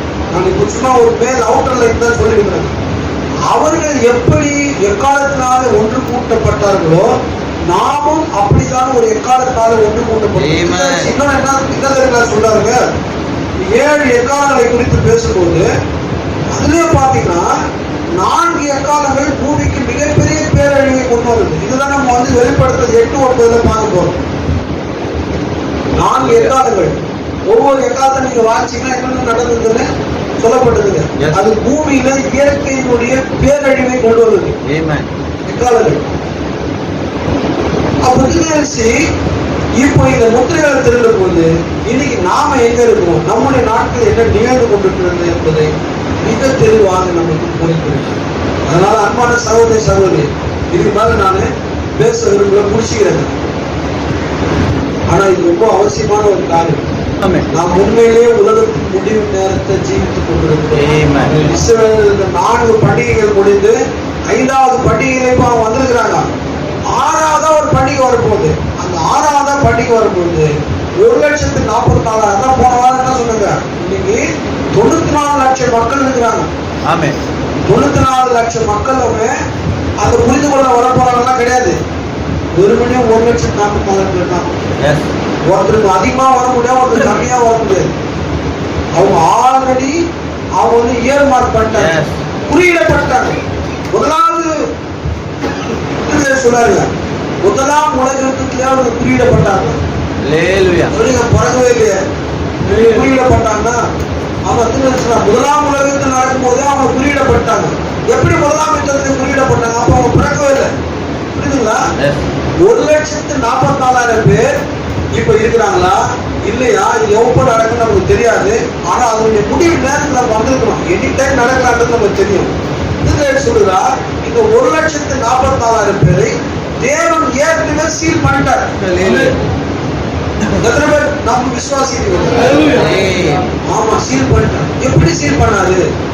அது ஆபிரகாமையும் அவருடைய அறையில் இருந்தாலும் லேவியை கொண்டு வர. ஆபிரகாம் தான் மெல்கிசேதேக்குக்கு தசமபாகம் கொடுத்தார். ஆனால் தசமபாகம் வாங்கிறது மட்டுமே ஊழியமாய் கொண்டிருக்கிற லேவியர்கள் ஆபிரகாம் குழந்தையில 14ஆம் அதிகாரத்துல Amen. குழந்தை இருக்குங்களா? ஆதியாகமம் 14 குழந்தை இல்ல, 15 இல்ல, 16 இல்ல, 17 இல்ல, 18 இல்ல, 19 20 21 தான் குழந்தை பிறந்தது. 14ஆம் அதிகாரத்துல இவர் மெல்கிசேதேக்கு இவர் போய் தசமபாகத்தை கொடுத்த போது எபிரேயர் 7ஆம் அதிகாரத்துல அப்போஸ்தலன் பவுல் என்ன எழுதுறாருன்னா, ஆபிரகாமுடைய அறையில் இருந்த லேவி தசமபாகம் கொடுத்தான். முதலாம் உலக யுத்தத்துல எந்த யூதன் இருந்தானோ, ஒருவேளை அவருடைய பையனோ அவருடைய பேரோ யாரும் தெரியாது, அப்பவே சீல் பண்ணேன். இப்படி சொல்றாங்க. ஒருவேளை என்னுடைய பேரன் வச்சுக்கோங்க, என்ன சீல் பண்றாரு என்னன்னா, எனக்குள்ள இருக்கிறதான இந்த ஜீவானுங்க Yes. வேலையில பண்ணிட்டாருங்க. Amen. நாம வந்து இனி வந்து எந்த போக்கு சொல்றதுக்கு வழியே கிடையாதுங்க. Amen. எல்லாமே ப்ராப்பரா நடந்துச்சு. Very good. அதனால இந்த இருதயங்களை தேவனுக்கு நேர்படுத்துங்க. நம்ம இன்னும் அடுத்த வாரம் கேட்பாங்க, தயவு செஞ்சு நல்ல ஜபத்தோடு வாங்க. அதனால ஜபத்தோடு வாங்க, ஆளுக்கே இருக்காது. தேவனுடைய வார்த்தைப்படி மிக பரிபூர்ணமா தேவன் எல்லாவற்றையும் தெரிவித்துக்கணும். Hallelujah. இருதயங்களை ஒப்பு கொடுங்க. கர்த்தர் உங்களை ஆசீர்வதிக்கட்டும். நாம் யாரும் வேண்டுகிறோம். Amen. Praise Jesus. Hallelujah. கர்த்தாவே, உம்மை நன்றியோடு Amen. Amen. Hallelujah. Praise to the name of the Lord Jesus. Hallelujah. Hallelujah. Hallelujah. Hallelujah.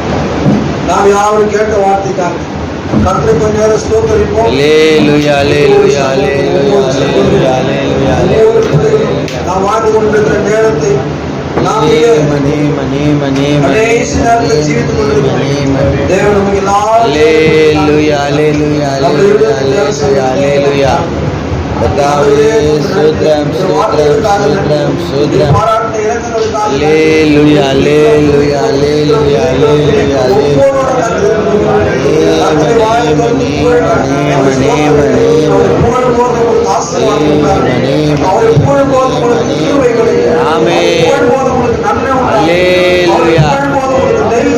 Amen. Amen. Amen. Hallelujah. Hallelujah. Hallelujah.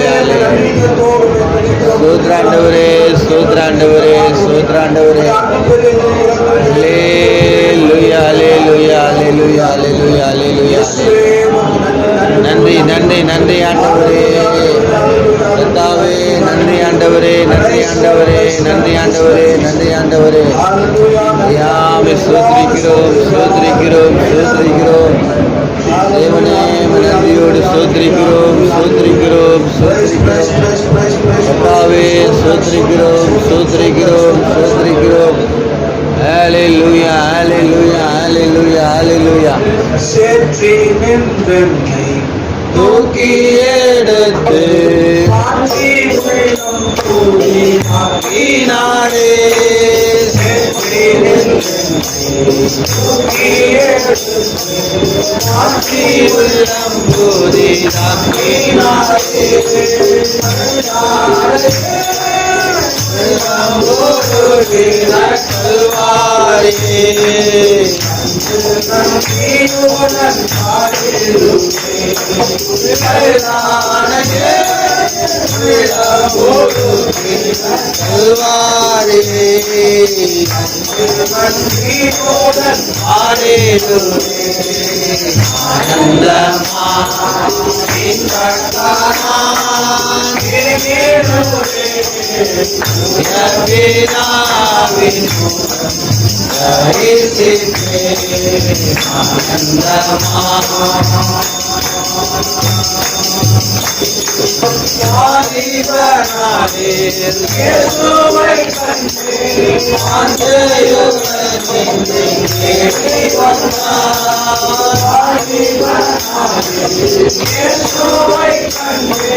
அந்த பரமபாவனை நோக்கி Amen.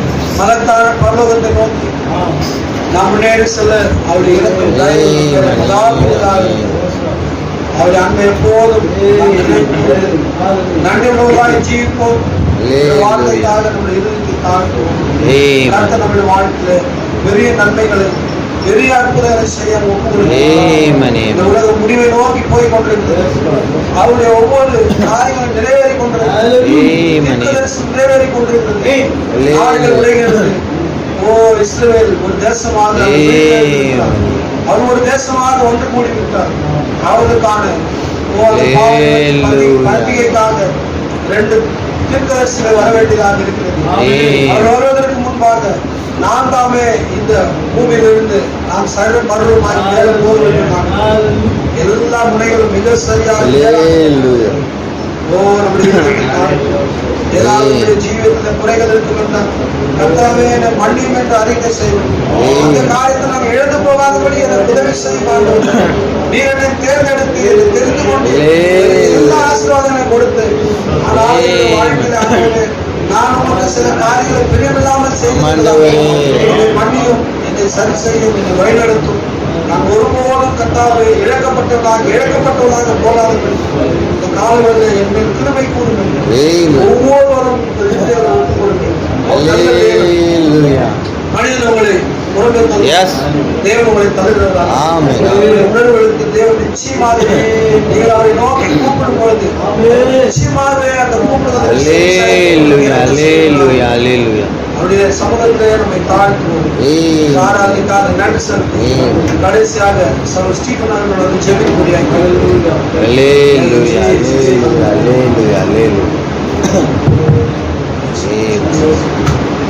இரக்கத்திலே ஐஸ்வர்யம் நிறைந்த நாளுக்காக நன்றி ஆண்டவரே. இந்த நாளிலே தாவே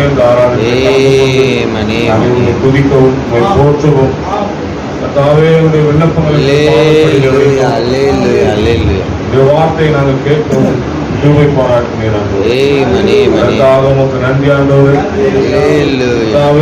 எங்களுக்கும் உமக்கும் சம்பந்தமான காரியமா இருக்கிறது. ஆனாலும் கூட ஏன் கர்த்தாவே எங்களை முன்குறித்தீர்களே ஒரு கேள்வியானது எப்பொழுதும் எங்களுக்கு உண்டாகும். நாங்கள் இதற்கு தகுதியானவர்கள் அல்ல. எந்த எதிர்பார்க்கிற எந்த ஒரு காரியம் எங்களிடத்தில் இருதயத்தின் ஆழத்திலிருந்து இந்த கால வேளையிலே நாங்கள் உனக்கு நன்றியை ஏறெடுக்கிறோம். இந்த ஈனப்பாவிகளை ரட்சித்ததற்காக உனக்கு நன்றி ஆண்டவர். கர்த்தாவே, பரலோகத்தினுடைய ரகசியங்களை அறிந்து கொள்ளும்படியாக பூமியில வைத்திரு. அதற்காக இந்த சிந்தைக்கு பின்பாகத்திலிருந்து ரகசியங்களை அறிந்து கொள்ளும்படியாக தெரிந்து கொண்டிருப்பதற்காக உமக்கு நன்றி ஆண்டவர். இந்த நாட்களிலே அந்த அருமையான தீர்க்கதரிசியை நீர் எங்களுக்கு அனுப்புவதற்காக நன்றி செலுத்துகிறோம் ஆண்டவர். உலகம் காணக்கூடாத காரியங்களை நாங்கள் காண முடியாத செய்கிறேன். உலகம் அறிந்து கொள்ள முடியாத காரியங்களை நாங்கள் அறிந்து கொள்ளும்படியாக செய்கிறேன். உமக்கு நன்றி ஆண்டவர். கேட்ட வார்த்தைகளுக்காக உமக்கு நன்றி செலுத்துகிறோம். கல்வி அறியாத எங்களுக்கு இவ்வளவு பெரிய பாடலை நாங்கள் கற்றுக் கொள்ளும்படியாக கூட பூமியிலே எங்களை வைத்திரு. அதற்காக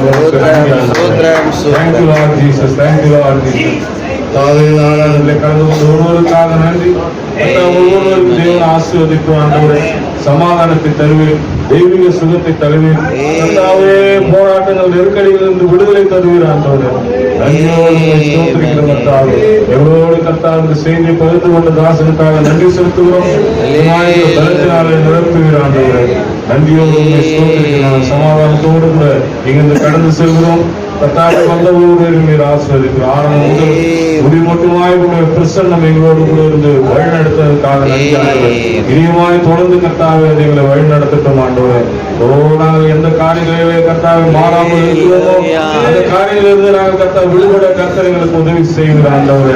ஒரு சாட்சி உள்ள ஜீவியத்தை நாங்கள் வருகின்ற நாட்களிலே கர்த்தாவே நாங்கள் ஜீவிக்க கர்த்தர் இறக்கம் பாராட்டும். எல்லா துதி கன மகிமை யாவற்றையும் ஒருவருக்கே செலுத்தி கர்த்தரும் மீட்பரும் ரட்சகருமான இயேசு கிறிஸ்து இனிய நாமத்தினாலே நாங்கள் இந்த ஜெபத்தை ஏறெடுக்கிறோம்.